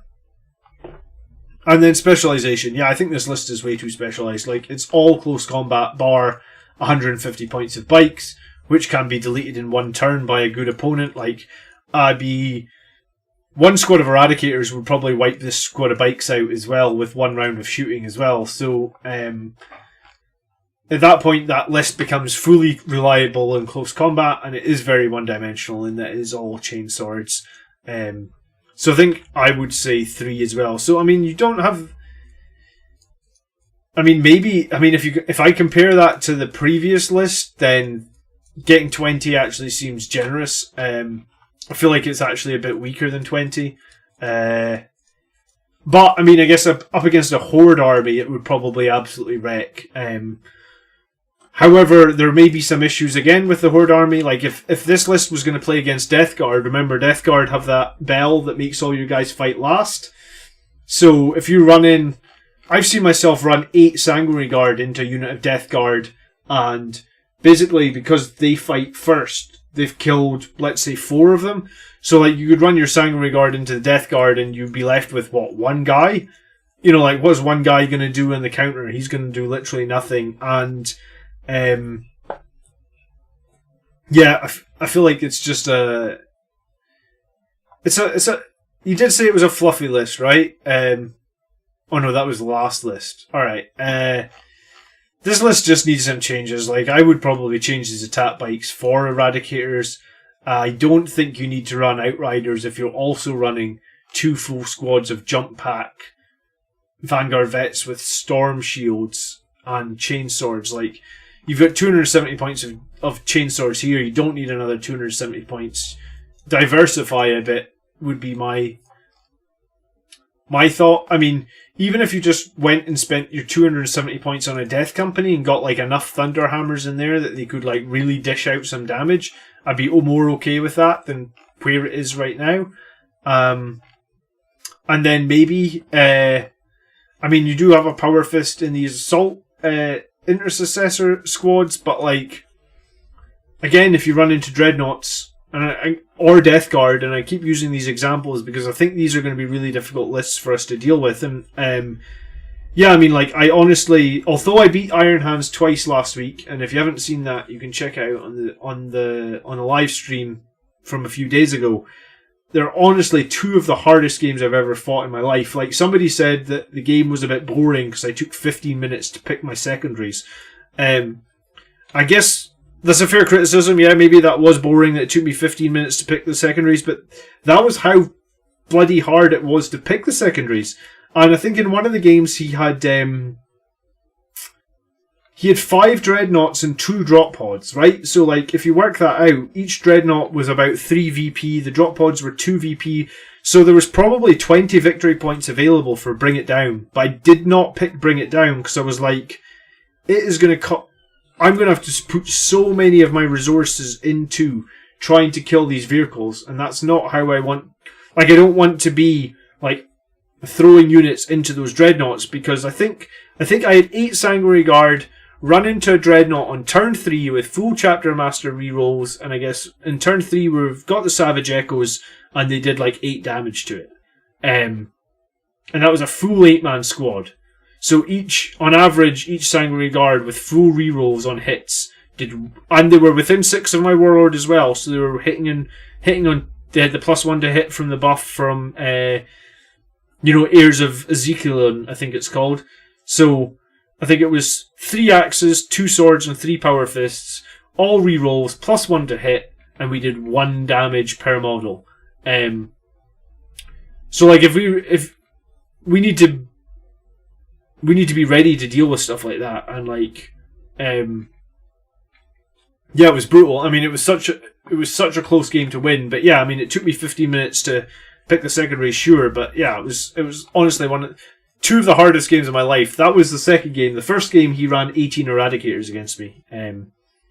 Now, that was a hard game, and I think we worked out that he had 44 multi-melta shots per turn. So, that's why I advocate having something to return fire, and I guess that's why I think this list would struggle in certain situations.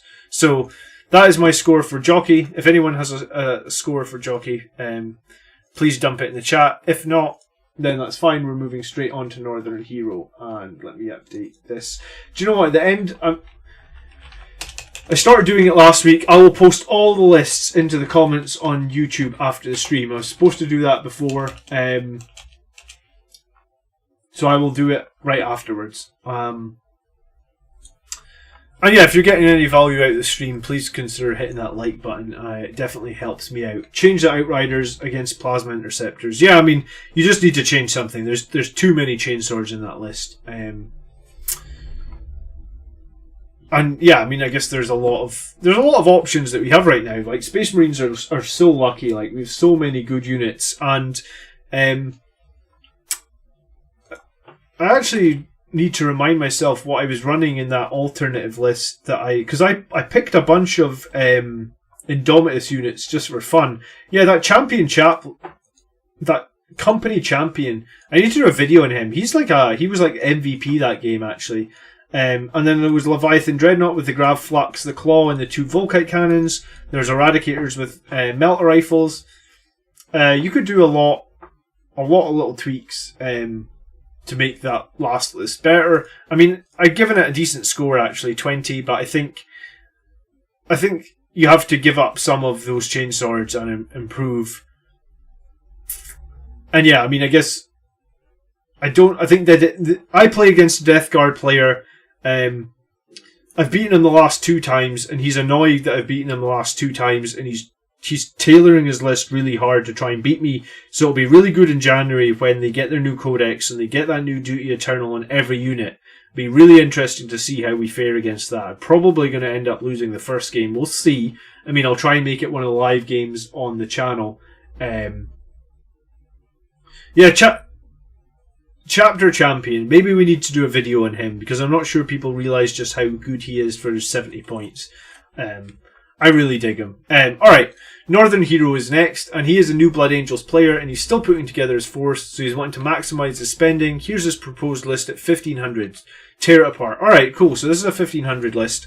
And you know what, we'll maybe see if we can make a suggestion for him to take it up to 2000 afterwards, right? So, there's a Librarian Dreadnought, who is the chapter command. He is the Chief Librarian, he is the Iron Resolve, the Meltagun, the Warlord trait. I like this a lot. I mean, pretty much how I run. He hasn't said the psychic powers, but I assume it would be wings, it would be quickening, and it would be either Unleash Rage or Shield of Sanguinius. Shield of Sanguinius is quite nice in the Librarian Dreadnought because he normally has no invulnerable save, so being able to pop it on himself is fine. Did I run him with Rites of War or Visage of Death? I actually just ran the champion with his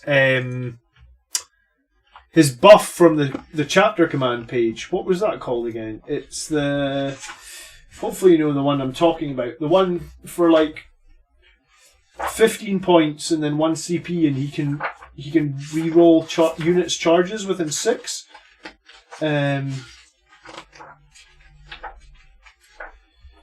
So a chapter champion has -1 to hit him in melee.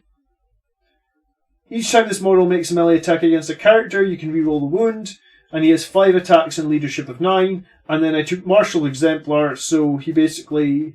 Core units and characters within 6 can reroll charge rolls, sorry. So when I used him, Highland, I actually dropped him down, and dropped down some Inceptors close to him. So the Inceptors shoot out their pistols at a squad of 6 Eradicators, and then had them charge in, with Martial Exemplar. Had them join him basically in the charge, and such a good character for 70 points. Really, really like him. I think I want to try and fit him into my other list. So basically, I've talked a lot about buying a different super heavy tank, so I want to buy a cheaper super heavy tank, replace the falchion with the cheaper super heavy, and then I would get the chapter champion into the list, and I think I would have about 100 points to play with, which means that I might either... I was considering running 3 Blade Guard, and also, as I said, I really want to drop the Assault Intercessors and get some Incursors into my list, so probably do something along the lines of that. It's basically an icon of the Angel. Alright, so we have the Librarian Dread, and then we have the Priest, who's a Chief of the Apothecary in the jump pack. If I was going to run a 135 part character, this Priest, I think when we looked at him, he only has a 3+ save, right? And he only has... he's low on wounds as well, this Priest, right? So he's got 4 wounds. So I think you want to play Hero of the Chapter on this Priest, and... Sorry, no, not Hero of the Chapter. You want to play the one that lets you take another relic. I actually forget what that one's called. I think it's in the Space Marine book. It's called Relic of the Chapter. So it's Hero of the Chapter. So you want to play Relic of the Chapter, and you want to give this guy, there's 2 choices, I think. It's Artificer Armor. That gives him a 2+ and 5+ invulnerable save, or it's Armor Indomitus, which gives him the 2+ save and +1 wound, so he'd be on 5 wounds. So if he does take damage, because he's a selfless healer, you could heal 3 of his own wounds. The worst thing would be if they do 4 wounds to him in a turn, right, and he just dies. So this helps him survive. And then once per game, if you take this, you can, for a single phase, like a shooting phase or a close combat phase, you can turn on a 3+ invulnerable save. So again, this can be really useful if you just really need him to survive, so you can do some extra healing next turn, and it just costs 1 CP to give him Relic of the Chapter. So that's how I would start the Sanguinary Priest, make him a bit better. Then we have 2 Assault Intercessor Squads and Intercessor Squad with a Sergeant with a Power Fist. I guess if you're new, this is fine, and you did say that you're new, so this is fine. What you need to do in the near future is invest in a box of Infiltrators, the Primaris ones.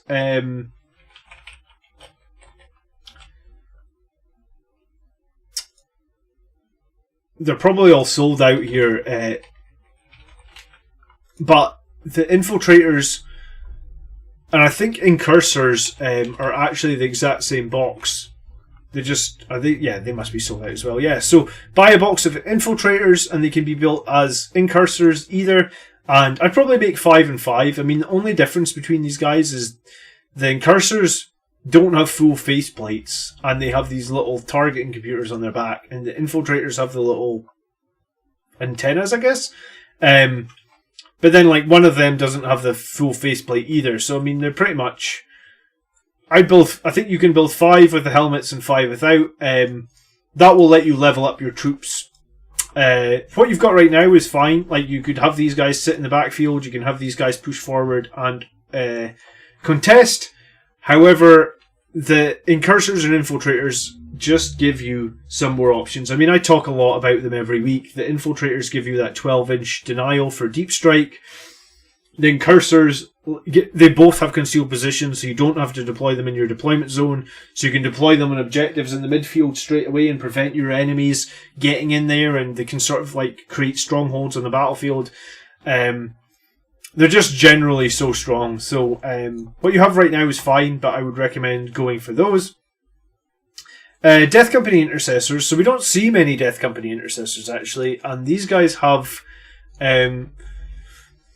one with a Thunder Hammer, and I guess the rest have the Bolt Pistol and Chain Swords, and one has an Astartes Grenade Launcher. I didn't even know Death Company Intercessors could take a grenade launcher, to be honest. It just lets you shoot one of your grenades at 30 inches. I mean, I guess that's fine. Like, it feels like a crack grenade is usually pretty unreliable, so depending on how many points that grenade launcher costs, maybe you can spend those points elsewhere. Usually when you're throwing grenades, you're just throwing them. You're never really expecting them to do much, but it actually looks like there's no cost for the grenade launcher. Oh no, it's 5 points. Alright, so maybe if there's a better way for you to spend 5 points, we'll find it. So we have, I guess, have you got a foot? So these guys are moving across the board on foot. That's fine. We have an Ironclad Dreadnought. And I guess I need to check this because I don't run an Ironclad Dreadnought. So the Ironclad Dreadnought is basically the standard Dreadnought profile, but it's toughness 8 rather than toughness 7. Alright, so it's quite a tanky Dreadnought. He has a Chain Fist, 200 killer missiles, the Hurricane Bolter, and the Ironclad Assault Launchers, and a Meltagun. So, I know what Meltagun does. Ironclad Assault Launchers. I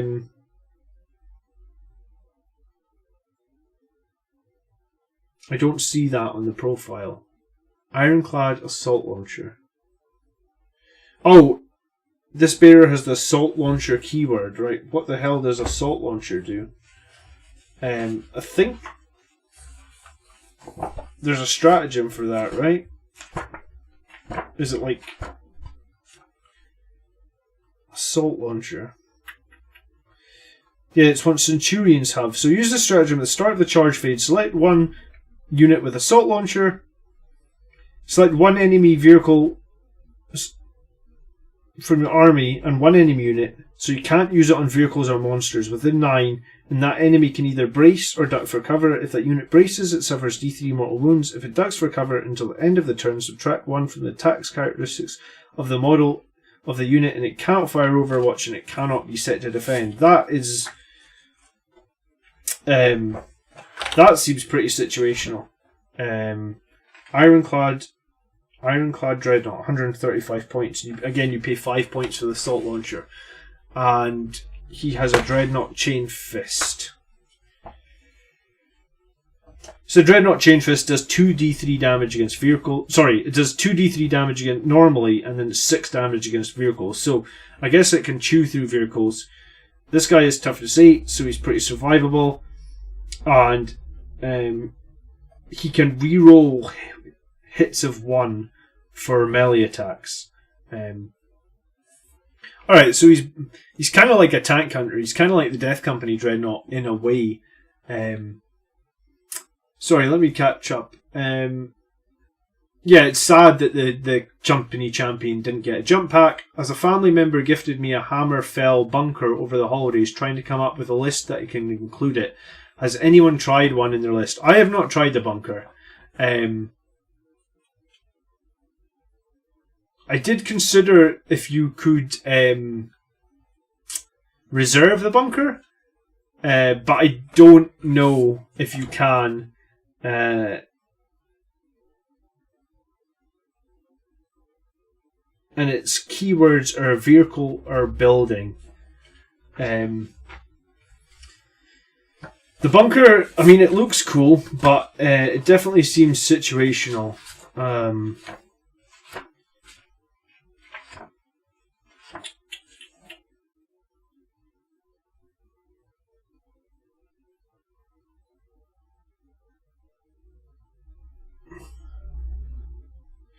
Yeah, you know what's weird though is you could probably, like, it's maybe a bit broken.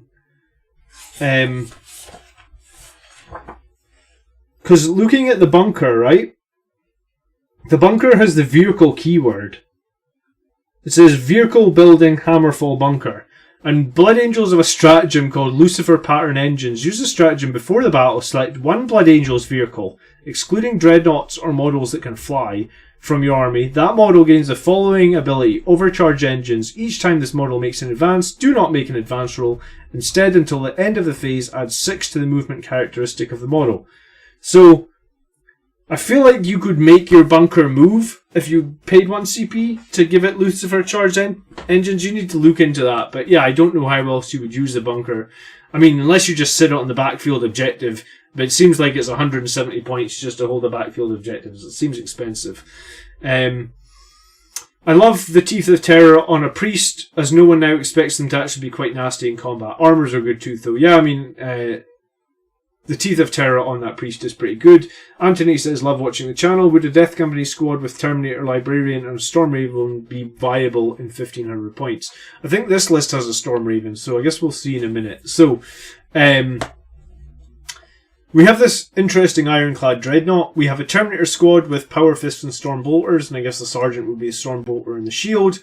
We have an Assault Squad, so Fastest Attack Assault Squad with a Sergeant with the Combat Shield and the Thunderhammer, a Space Marine with a Flamer. We have one Invader ATV with a Multi-Melta, and then we have a Storm Talon gunship with 2 las cannons. I thought it was Storm Raven. Sorry, Storm Talon gunship.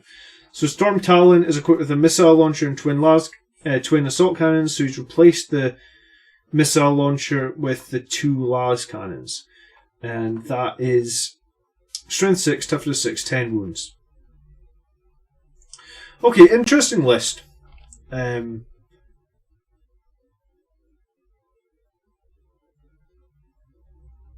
quick then, back to your question, Anthony. I ran in a battle report a Storm Raven with a Dante, a Sanguinary Guard, and a Librarian Dreadnought in it in a 2,000 point army, and it struggled. The Storm Raven almost got shot. It got shot down to 1 wound in 1 turn. Oh, hey Northern Hero, you are in the chat. Cool. Let me chance for mortal wounds. What has a chance for mortal wounds? Is it that?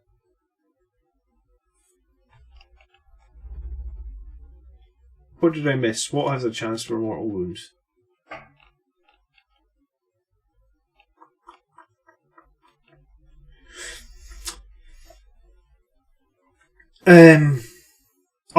The assault launcher is the chance of mortal wounds, of course. Sorry.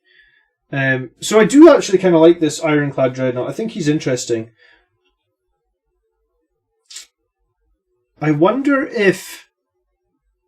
Yeah, I mean, if you took your Shield of Sanguinius on your Librarian and put it on this Dreadnought so he can survive and get him across the battlefield... he is a bit slow, though. I mean, I guess that's the one thing that you could consider. I mean, in 1,500 points, maybe it's not an issue. In 2,000 points, maybe it's a little bit more.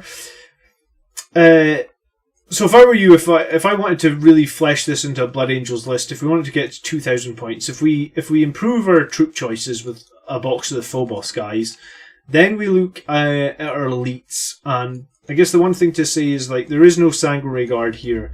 And Sanguinary Guard are probably our most versatile unit and probably one of our most useful units. So an 8-man Sanguinary Guard, that would be about 240 points. So if you did that, then you've got 260 points to get you up to 2,000. I mean, I guess like another Invader seems like a good deal, or some Eradicators, and then I would say like Blade Guard or Vanguard Vets would help finish this list off. I guess I like the number of attacks the Death Company Intercessors have, and I guess again, because you're in 1500 points, they can be moving across the battlefield, that's probably okay. If you're going to ever play more than 15... I guess the question is, are you ever going to play more than 1500 points Northern Hero? Because if you are, then I guess we need to make a couple of changes.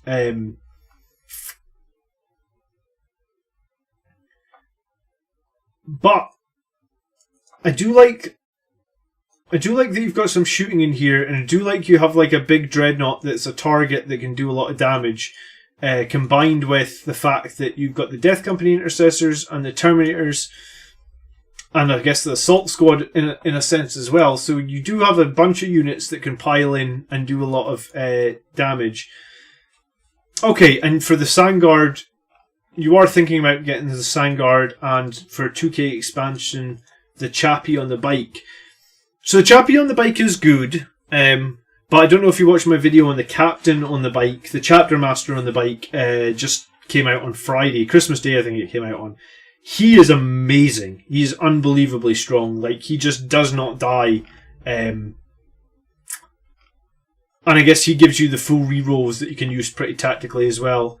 I don't own a Storm Talon, but I mean, looking at it, it seems fine. I mean, it's kind of just like a mobile, a bit like a mobile dreadnought. I mean, another thing you could consider is like a Redemptor Dreadnought. I think is a generally very strong choice at the moment. The Redemptor, it will suck up fire from the enemy. Like, you know, like we talked a little bit earlier in the stream about having target priority, right? Like, so if the enemy knows this dreadnought is going to do an absolute ton of damage in close combat, and he can do mortal wounds, and he can prevent overwatch, then he's probably going to take a lot of fire as you get him across the board. So I mean, that's where having something else that will take fire or draw fire away from him, like a Redemptor Dreadnought, or could be very good.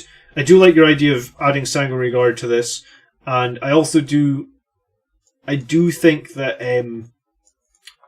fixing the troops is like super important. And it was so alien to me, right? Like, I ran in Intercessors and Assault Intercessors for the longest time, and I'm trying to think how long. I mean, I guess I ran Intercessors probably all the way through 8th edition. Ran like maybe 3 Intercessor Squads and 3 Scout Squads for like the whole edition, so like 2 years, and then got the full boss guys, and I never really used them for 6 months. And then I guess I just got round... I saw someone else using them, to be honest, and I was just like, oh my god, these guys are so much better than Intercessors. You know, the ability to basically start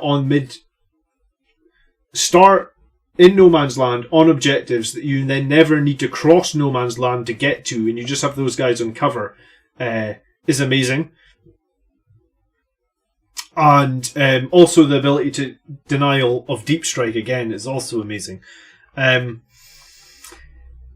And you know, your assault squad is interesting. I guess like with your flamer, like if you're going to make this into 1500 point squad, you do have you've got room for 3 more elites here, right? So for like 1 more point, these assault marines can become Vanguard veterans. I mean, they kind of look like they're the exact same model. So if you said to someone like, these are Vanguard veterans before the battle, I'm sure that they would be okay with it. And the only difference is you pay 1 more point from the Vanguard veterans. I think you lose the ability to take this flamer, so you need to rectify that by like swapping out the model for something that you don't have. But Vanguard veterans are 1 more point than assault squads, and they get 1 more attack. So if you think about this unit, especially the sergeant, you know, like trying to get into close combat, having 1 more attack with a Thunderhammer for basically 1 more point per model is generally very good. And I guess the Vanguard veterans can use Storm Shields, which is actually better than these combat shields. I don't know what the points difference is there, but it's definitely something I would consider looking at. And I showed last night on my stream, I think I can just get it up, like it was cromlech.eu on the hobby stream that we had last night. There's these guys called Cromlech, and they sell bits, and they're generally like, they fit perfectly, and I think they had shield. You probably have to search this, but I literally found like basically, like, I don't even buy storm shields. I just, oh, here they are. So I just got these shields, but I mean, they've got shields with like dragons on them as well. These are like perfect size for assault marines. And they'll let you convert them into Vanguard veterans very quickly. Or you could just buy a box of Vanguard veterans and mix and match here. But I think the only reason really to take the assault, I guess, is this flamer. And then flamers are so swingy, and I guess what I mean by that is with a flamer, you could roll a d6 and you could get one shot. Would you maybe be better taking Vanguard veterans? They'd be more survivable. The reason I think people would take Assault Marines is because they'd used all their elite slots, right? They got no more room. They've got 6 elite units in their battalion. They got no more elites, but they want another unit that does what these guys do. So I guess that's something to consider. Riziel says, I have found that Redemptor Dreadnoughts actually fold easily to uncharged plasma weapon. Just a tip for anyone wanting to test it. The flyer is nice for opening holes in deep strike or character sniping. Yeah, I mean, I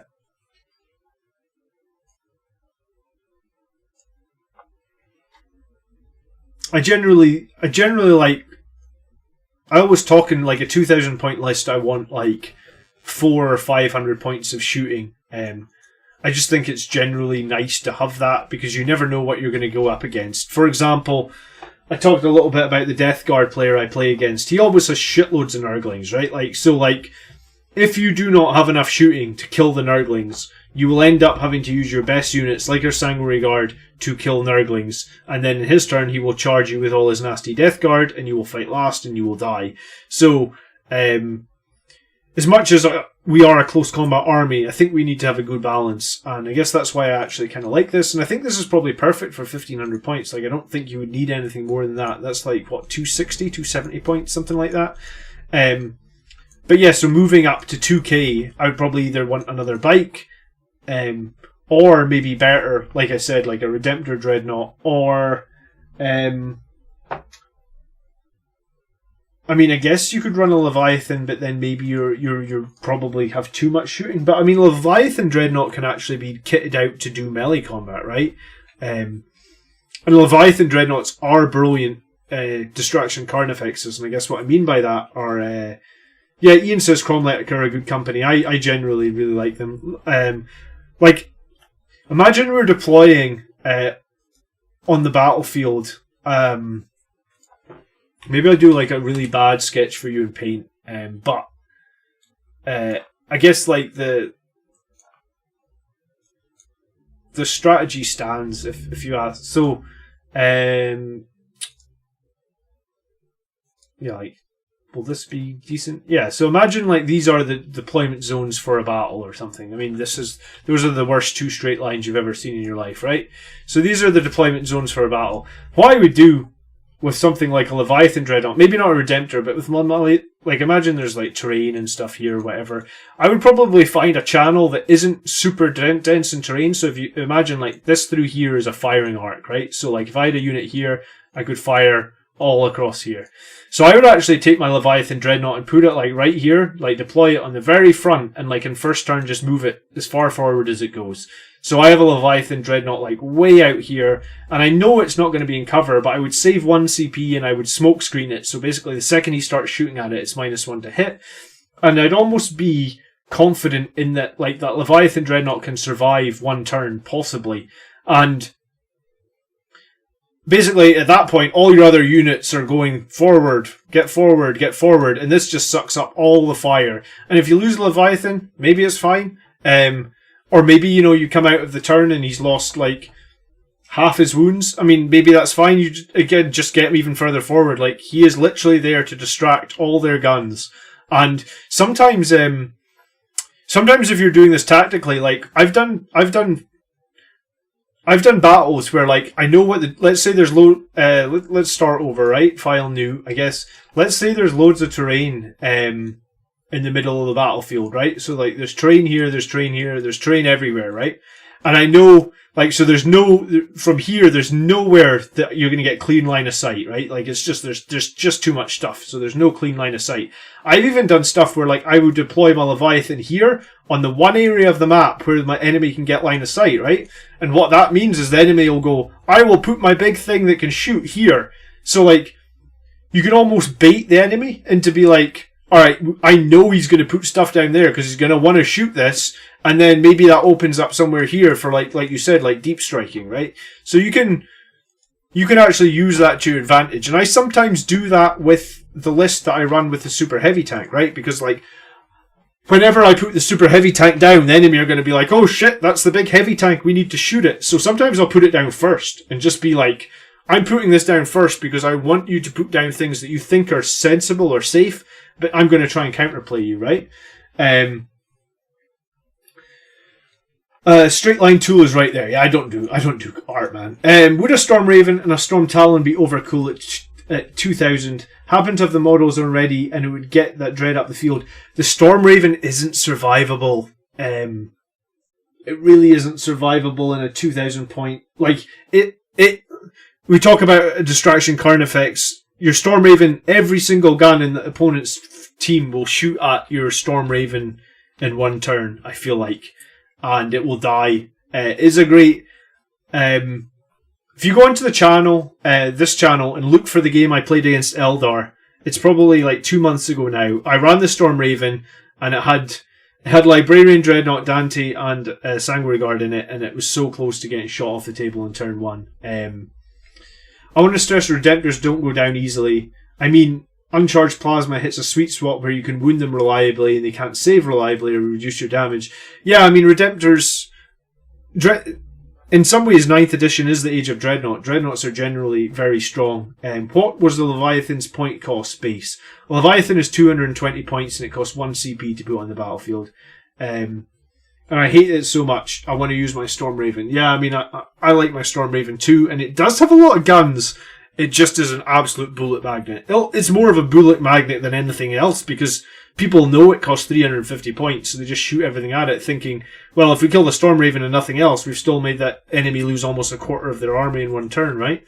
Okay, so HQs in this list, objective holding. So I think you said you were a new player, so I guess like we'll say... And it's a 1500 point list, and you do have 3 troop choices, so I guess your objective holding is 4. If you want to improve that score, you need to get some full boss units. They just add a lot of variety to that. How does this unit, I suppose, this list deal with anti-hordes and infantry? I mean, it seems fine. Like, you've obviously got 2 squads of Assault Intercessors and Death Company Intercessors and Terminators with Storm Bolters and Power Fists and an Assault squad with a Flamer. I mean, I think you can deal with Hordes absolutely fine. Like, I've got no issues with that at all. Anti-Vehicle, having some nice las cannons is nice. Having the multi-melta is definitely nice. This Dreadnought, if he can get across the board, he can do a lot of work. And your Librarian Dreadnought can do a lot of work as well, in that he can buff himself to about 10 attacks. Some of those attacks can do 6 damage. So I think you can do a lot with this as well. So I think generally at 1500 points, I kind of like this. Don't know if I would change too much. I mean, if I had to change something, I'd probably change these Death Company Intercessors to be regular Death Company with jump packs, just so you can deep strike them and you can Forlorn Fury them a bit better. You know, like these guys would just move 6 inches in Forlorn Fury, whereas regular Death Company would move 12.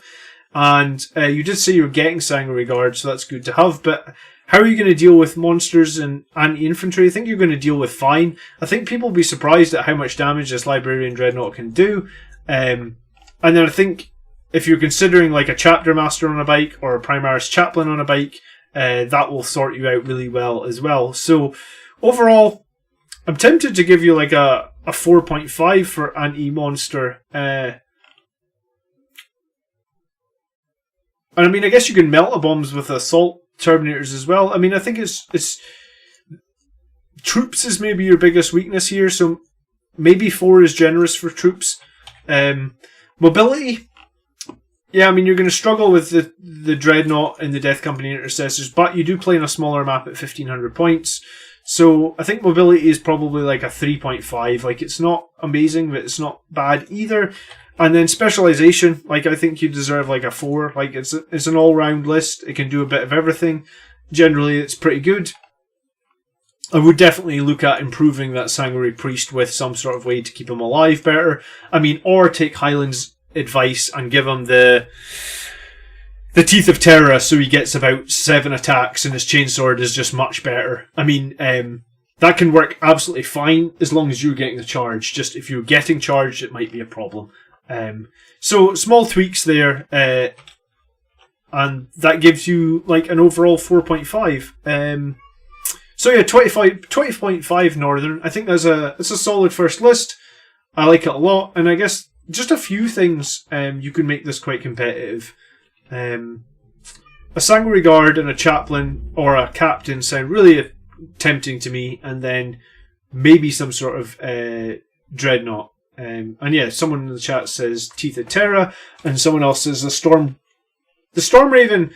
Yeah, I think it either needs the +1 toughness or it needs a way to get an armor save. Like, just it's kind of the same issue that I have with the Gladiator, right? And I guess like in some ways it's an issue with Librarian Dreadnought, but the way you get round that, I suppose, with Librarian Dreadnought is you give him the Warlord trait, so he has more wounds and he has a feel no pain. But big expensive models with no invulnerable save.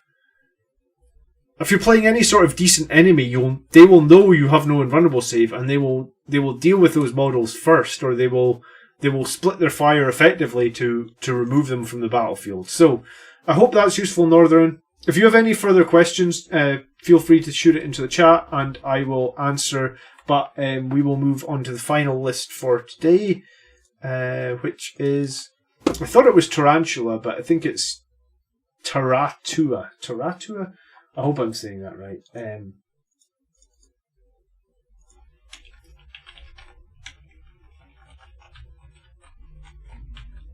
Taratua. Being a spaceship, it should have a 5+ save. Yeah, I think the Storm Raven probably should have a 5+ save. I mean, maybe you could make the Storm Raven work if you go first and you cast Shield of Sanguinius on it, but then you are relying on you going first. And I guess the battle that I played against the Iron Hands player where I didn't go first, he killed my super heavy tank that has 26 wounds, so it has 10 more wounds than a Storm Raven, and yeah, it's +1 tough. It was actually 12 more wounds, sorry. So it has +12 more wounds than a Storm Raven, and it has +1 toughness, and it has +1 save, and that died in the first turn. So that's why I think it's very difficult to run a Storm Raven in 9th edition. Oh, you're very welcome, Northern. Thanks for tuning in. I like it when the people are in the chat channel and we go over the list. It makes it a little bit easier to talk over it. Alright, so final list for today. I may be posting this in the wrong place, but here's the army list again. Alright, so I must have done a list for this guy before, maybe. And it's a bit of big monster killing and Death Company and Sanguinary Guard to clean up. The Chaplain is getting Gift of Foresight as well, and I'm thinking of kit bashing Librarian and giving him a jetpack to use the Null Zone guy, because I'm facing a lot of Nurgle Demons, Grey Knights, Thousand Suns, with Magnus and Lord of Change with 3 pluses and 4 pluses. But this is the list so far. Alright, so this is a very competitive list. So it's Mephiston, and then a Primaris Chaplain on the bike with the Litany of Faith to prevent mortal wounds, the Mantra, the Benediction of Fury, the 2 litanies. So that makes a lot of sense. 3 Tactical Squads, which is a little bit random, but okay. Then we have a Death Company Dreadnought with the Blood Talons, the Heavy Flamer, and the Meltagun. Then we have a big Death Company with jump packs, 1 Infernal Pistol, 2 Thunderhammers. Then a Dreadnought with a Multi-Melter and a Stormbolter. Then a Dreadnought with a Multi-Melter and a Heavy Flamer. I mean, interesting that you're just running some regular chicken Dreadnoughts, but okay. I guess I just call them chicken Dreadnoughts because they're older Dreadnoughts that look like. And then the second detachment is the Librarian Dreadnought with them. So this one is a problem in that Librarian Dreadnought needs Space Marine powers now, and they can't use. They need Sanguinius powers, and they can't use Space Marines anymore. So I guess, and Chief Librarian actually means that you have a 3rd power here. So I guess you need to fix your powers, so you can have 3 powers from the Sanguinary Discipline with this guy, and then we have the Primaris Tech Marine with the Master of the Forge, and this is actually the buff that buffs Dreadnoughts. Like, it gives them +1 attack, and it gives them +1 strength. So I guess the Tech Marine is running around with Dreadnoughts, but there isn't any 10 wound Dreadnoughts, so the Tech Marine doesn't actually get protection from lookouts or... So if you wanted to do this more effectively, I guess you would want like a Redemptor Dreadnought or a Leviathan Dreadnought to give the Tech Marine protection so he can't just be shot. What is that relic that he's got on that Tech Marine? I don't know if I'm familiar with that one. The relic. The Reliquary of Gathinor. Is that right? Gath Alamor?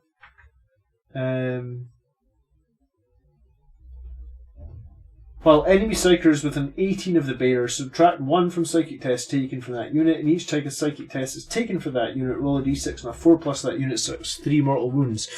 Alright, so it's a Tech Marine that's going to deny psychers. I definitely feel like you need to have a 10 wound model next to him so he can be, like, the enemy is surely just going to shoot this Tech Marine off the board. Wait, are you saying the Librarian Dreadnought cannot take Librarius Discipline? Yes, he cannot. It specifically states on the Blood Angels book, they changed this, I guess. If you have the codex, let me double check.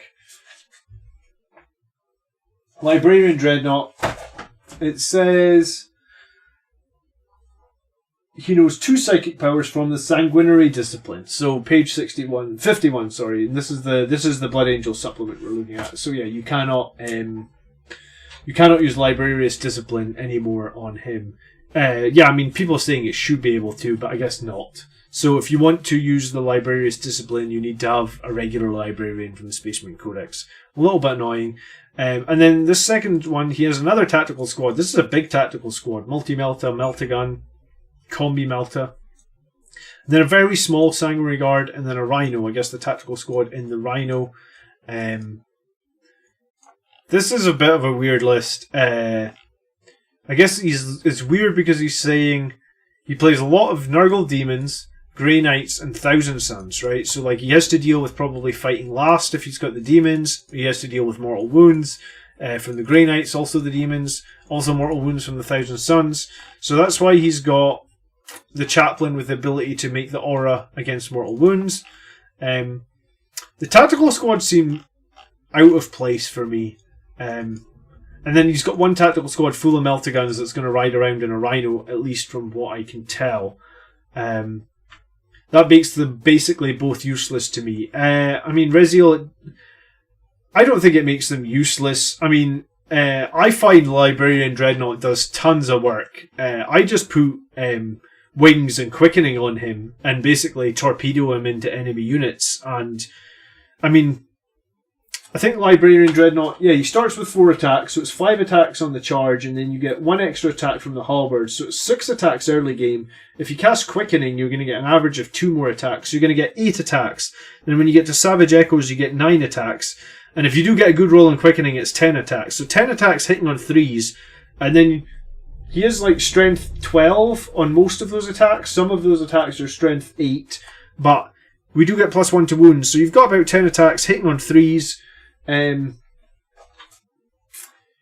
you're probably going to hit like 7 times, then you're going to wound on 2s, so you're probably going to get like 6 wounds. So the Librarian Dreadnought really forces the enemy to take about 6 invulnerable saves, and each one is at least 3 damage, some of them potentially 6 damage. I find my Librarian Dreadnought does serious work every game. Like, he murders squads, he murders vehicles, and like, he isn't a super high priority either, in terms of like, my enemies typically will be, like, I'll have, like I mentioned, like a distraction, like I will have a super heavy tank in the list, or I will have a Leviathan Dreadnought in the list, and typically those things will suck up a ton of firepower, and my Librarian Dreadnought will usually be able to, plus he can usually move from cover, right, and then he flies 12 inches forward, and if you're doing that, if you fail the psychic test to make him fly, then you just leave him in cover, right? Like, I generally find him very, very good. Alright, I would definitely want to improve the tactical squads in this list. Tactical squads aren't going to give you much versatility when deploying. The concealed positions of the incursors give you a lot of that.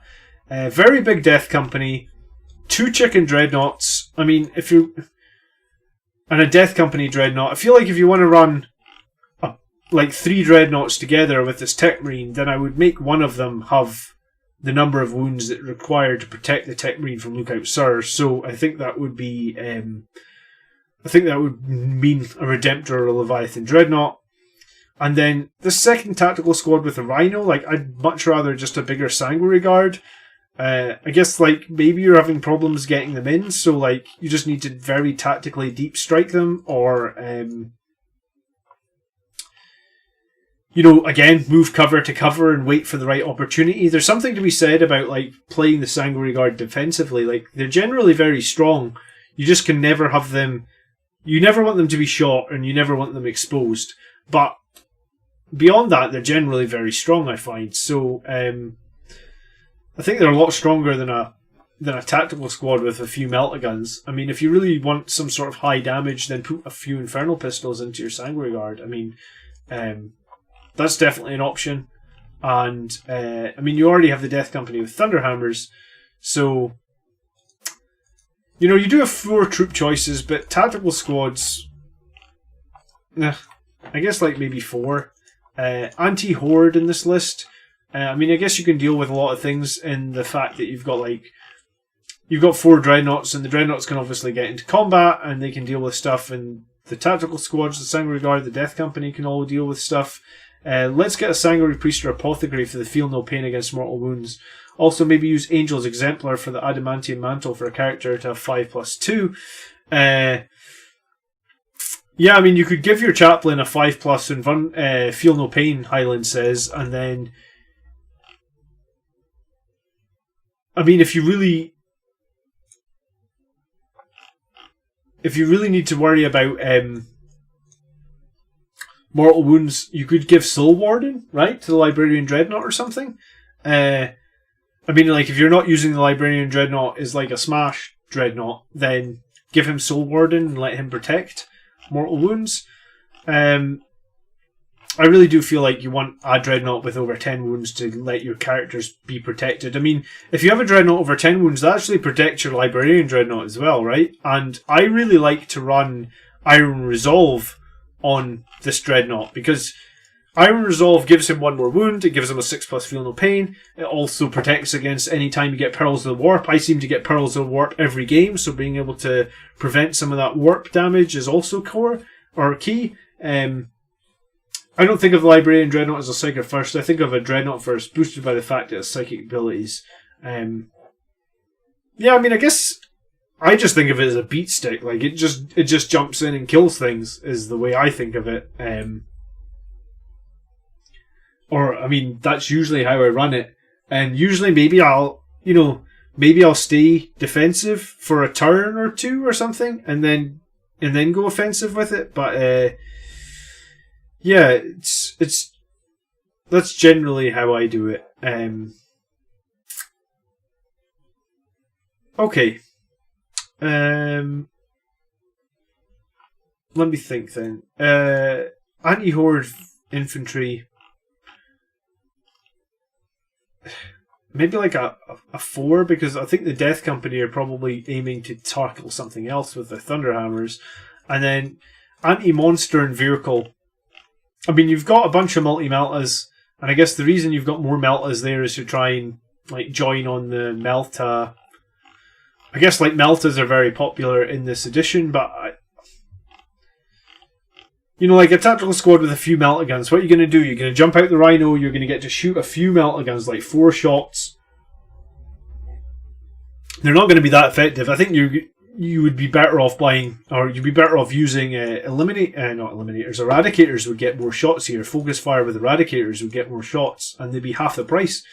Because Eradicators are 120 points, and you get 6 melta shots. This, you only get 4 melta shots, and you've paid 220 plus 80 for the Rhino, so you've almost paid like 3 times the point cost, and you've got less melta shots. So you can almost drop this tactical squad, drop this Rhino, get like 4 Eradicators, get a Phobos unit, and then get a Redemptor Dreadnought or something. I think that would make this list a lot stronger. Soul Warden isn't a bad shout. Worth getting 100 points for a Calidus Assassin, though.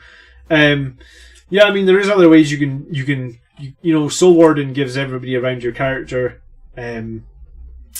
protection against mortal wounds, and you don't have to worry about having to cast it every turn. So you've got that as well.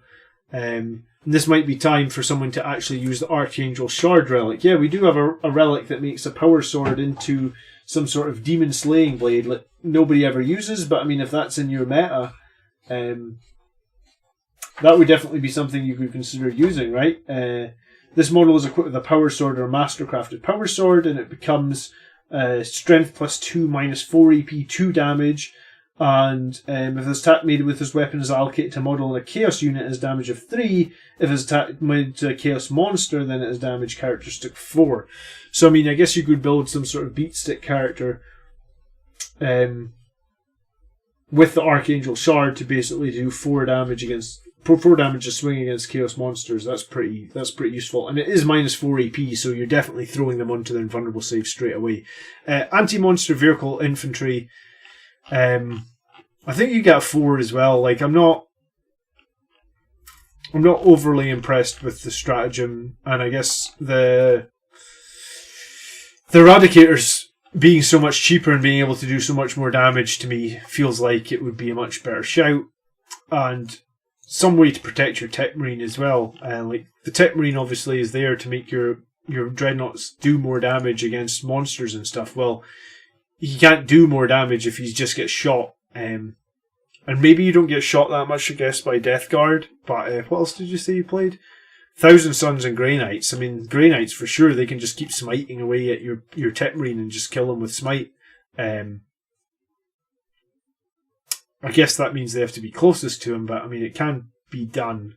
And I mean, Grey Knights aren't bad at shooting either. So I guess...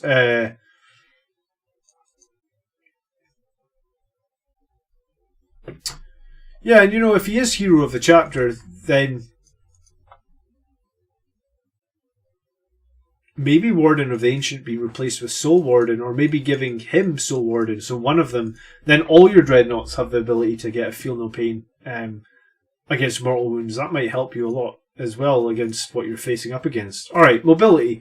It's like 2 Chicken Walkers, 3 Tactical Squads. I guess the Death Company Dreadnought isn't mobile either. I feel like mobility is lower. I mean, this Rhino with a Tactical Squad in it adds something, but like, I don't know what really you're expecting a Rhino with a Tactical Squad to do. Like, you're going to pop out, you're going to shoot 6 bolters and a couple of multi-meltas. Maybe you can steal an objective with them. I think there's way better ways we can steal objectives though than a Tactical Squad with melta guns. So maybe mobility is like 3.5, and then specialization. I mean, the list is obviously specialised because you're trying to beat certain opponents. I mean, I guess that's fine. But again, I think we've said everything I want to say. I think there's ways that this list can be improved. And I think maybe a little bit more focus on some infantry units that can do close combat might help. Like, yeah, I mean, maybe the Tactical Squad and Rhino combo works for you. Time for a Chaos Demon Slaying Chapter Champion with Soul Warden and Archangel Shard. How thematic. Yeah, I mean, Chapter Champion, if you compare him to Rhino, he's like, what, 10 points cheaper? And like, I just think he adds so much. And then you would get all your reroll charges as well. And I don't see any way to currently reroll charges in this list. So yeah, that is... I do actually want to get the Chapter Champion into my list. He's such an interesting character for 70 points. And he isn't the most survivable, but like, he gets 7 attacks or something for a 70 point character, and it's 2 damage a swing, and he wounds most infantry and stuff on 2s or 3s. I really like the Chapter Champion. And if you reserve him, he costs like 1 CP because he's so cheap in points, because his power level's like 2 or something. I better check that before I've just lied about the Chapter Champion being power level 2. Power level 3. So like, if you take him with some, you could basically take him and something else that's power level 6, and they still only cost 1 CP. That's pretty decent. Okay, and then I guess for specialization, I think I'm going to mark it at like a 3.5. It is very specialized. So, hopefully I gave you some... I guess hopefully everybody's lists today had some information on how they can improve. And I guess this is the table that we will look at now, so we can see that how everybody did today, and I guess you can rate yourself against the other lists that were done also today. So yeah, I mean, I guess that's it for today. Plan for this week really is to come back for a battle report against Sisters of Battle, another tactics video probably on Friday, maybe about the company champion. Seems like it might be worth doing because I'm not sure everybody knows how effective he is. And then, yeah, I guess we're going to do another hobby hangout at some point where we will potentially build some more conversions, or maybe even we'll do some painting. I don't think I've ever done any painting, you guys have actually been really. It's actually been kind of fun to do some of the hobby hangout the other 2 nights, and yeah, I appreciate everybody that was hanging out, and yeah, it was pretty fun. When it comes to Leviathan Dread, what is a good set of weapons? I compared everything in the video. Let me think which video it was. It was this Eradicator's video. Has the 3 different versions of Leviathan Dreadnoughts compared, which would be the version that has the Storm Cannons, the version that has the Grad Flux Bombards, and the version that has the Cyclone Melta-Lances or whatnot. So, if you wanted to see that a la carte, I guess the video you're looking for is right there in the Tactics playlist, and it compares everything. And the champion can always take armor like the Shield Eternal. Do you know what? I never considered the Shield Eternal on that champion. That would actually be kind of funny. So that would give him a 5+ feel no pain. So you could have him with the 5+ feel no pain. You could have your company chapter command with the 5+ feel no pain. Highland Phoenix, you were giving me wicked ideas to destroy my opponents and make them cry. I chopped the bolt gun hands off my death company yesterday. I mean, I'm not going to chop mine off. I'm just going to tell anyone that I play that the bolt guns are bolt pistols. You never know. Games Workshop do like to flip-flop on some things, so there might be a time in the near future, maybe 10th edition, Death Company will be allowed bolt guns again. So, I mean, I guess just be aware of that. I converted all mine to bolt guns. I'm not going to go and convert them all back right now when I got so many more models to do. Okay, I'd never even considered the Shield Eternal on the company champion. That is going to be what's going to go into my list then when we get this. It's going to cost 1 CP to do it, right? To take the relic. That list. Oh, do you know what? I played. Let's have a look. Alright, so thanks everyone who submitted their lists this week. Do appreciate it. I guess, so you know, for next week, we are on... next week is Adam, Awoken Sheep, Ray Davey, Smith, and Tony Stark. As I said, I know most of you guys from the Facebook group, so that's awesome. We're doing your list next week. And then after that, we've got J Mad and Smid. Maybe he's submitted twice. I might have to double check that. Maybe it's submitted in 2 places. But anyway, so that's what's happening next week. If you're new here or if you enjoyed the stream, appreciate that if you hit like, or if you want Blood Angels content every week, then yeah, please consider subscribing. We're doing stuff every week, and I think if you watch every week, you will definitely be a better Blood Angels player, because hopefully we're sharing a lot of knowledge. And then, yeah, I'm going to have a look at that one of my lists real quick before we end, just because you guys always tell me things and I think, oh my goodness, you guys are really knowledgeable as well. Mark says, thank you, John, I'll get my list done sometime soon, but work is going to be nuts soon. Yeah, I mean, my work on the week after Christmas was just nuts.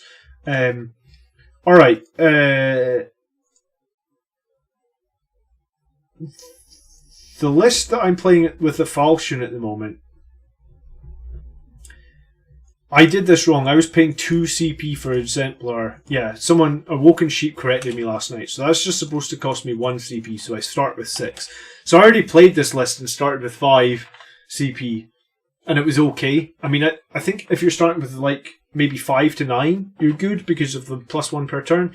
So I think this list could be cool with Champion, and I think I was making a version of this where this is what I was working on, where I was like, so we still have the Captain on the bike, we have the Primaris Chaplain with Mantra of Strength, maybe Canticle of Hate would be better, we have Librarian Dreadnought, we have 2 Infiltrators, we have Assault Intercessors, we have 8 Sanguinary Guard, 3 Power Fists, Infernal Pistol, a mix of swords, we have 6 Death Company with 1 Thunderhammer, we have 7 Vanguard Vets, 6 with Storm Shields, all with jump packs, 3 Chain Swords, 3 Power Fists, and then Relic Blade, Infernal Pistol, and a Sergeant. 4 Blade Guard Veterans. These guys would be foot slogging it to the middle of the board with the Company Champion, who for 1 CP. So this list currently starts with 6. So I guess the Company Champion, the reason that they've got 1 CP is that Marshal Exempt. I forget the name of it now. Marshal. Let me get it right.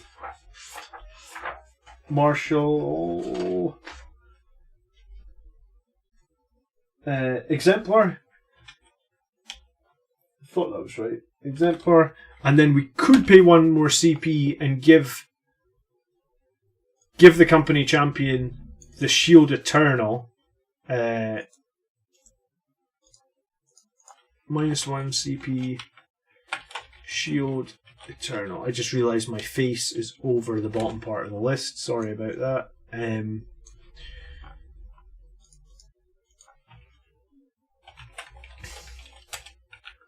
the this is what you have to do when there's no battle scribe. And the Shield Eternal is what again? Because I've never run it. Shield Eternal, it gives him the 4+ invulnerable save. Oh, actually, so it improves his invulnerable save. And gives him a 5+ feel no pain. So, interesting. I think that makes him... So he's basically foot slogging it with the Blade Guard Veterans. Then we have a Leviathan Dreadnought that we talked about. And then we have some Eradicators backing up. Maybe after lockdown ends, I'll play this close. Or like soonish. I do want to play my Falchion list like another time, just because it's on a 7-game win streak and I just want to keep winning with it. I kind of wanted to keep playing it until my friends beat it. They're kind of running out of options now, but yeah, maybe this list is a bit more versatile. I mean, the thing about the Falchion is it's so expensive to take in that I think that's wrong. I think it's supposed to be -5 CP to take the Falchion. So it would be starting with 5 CP. Oh yeah, I think so. So it would start with 5 CP, whereas this one would start with 7. Is that right? 1, 2, 3, 4, 5, 6. No, 6. Cool. Armor Domus is always good for the champion. He gets a +1 save and the +1 wound, but only a 5+. Then one phase he gets the 3+. Yeah, I think I prefer the Shield Eternal. Actually, talking about the champion reminds me I swapped something out for him. I want Inceptors to come in. I may resubmit a list. Yeah, I mean, absolutely. Resubmit your list. Put it in that comment section on YouTube. Last question. Death Company Dreadnought, yes or no? If you haven't built it and you have the box, then build it as a Librarian Dreadnought. Death Company Dreadnought is generally fine. I mean, like, he gets 8 attacks. They did nerf him. I mean, he used to reroll his hits and his wounds. But, I mean, he's not... There's nothing so amazing about the Death Company Dreadnought. Like, I don't run him. I would rather... I think for the points cost, what, you would get 5 Death Company models with a Thunderhammer. I think I'd probably just run that because it's more versatile for me. But, I mean, it depends on how else you've built your list, right? So, that's the end of today's stream. Sorry we're like 20 minutes over. It's supposed to be 2 hours. But and if you want to leave me a list for the future, then over on the community tab, post up here in the recentest post is how you submit a list. So, I'll be back a few times this week. Lots of Blood Angels content going on. So, hope to see you guys all soon. thank you again for hanging out this week. And yeah, I guess no live games until UK lockdown is over. But the second UK lockdown is over, we'll get some live games going and we'll make it a regular thing, same as our Sunday thing. So if you want to tune in at the same time every week, that will be available. And hopefully you guys can learn. And I can learn, I guess, from the comments in the chat as well. So, alright, have a great weekend, everybody. And we will speak to you all very, very soon. By the blood. Oh, and thank you for the super chats again today. You guys always hit me up with super chats. They're very much appreciated. So thank you for that. So, by the blood are we made then. Peace.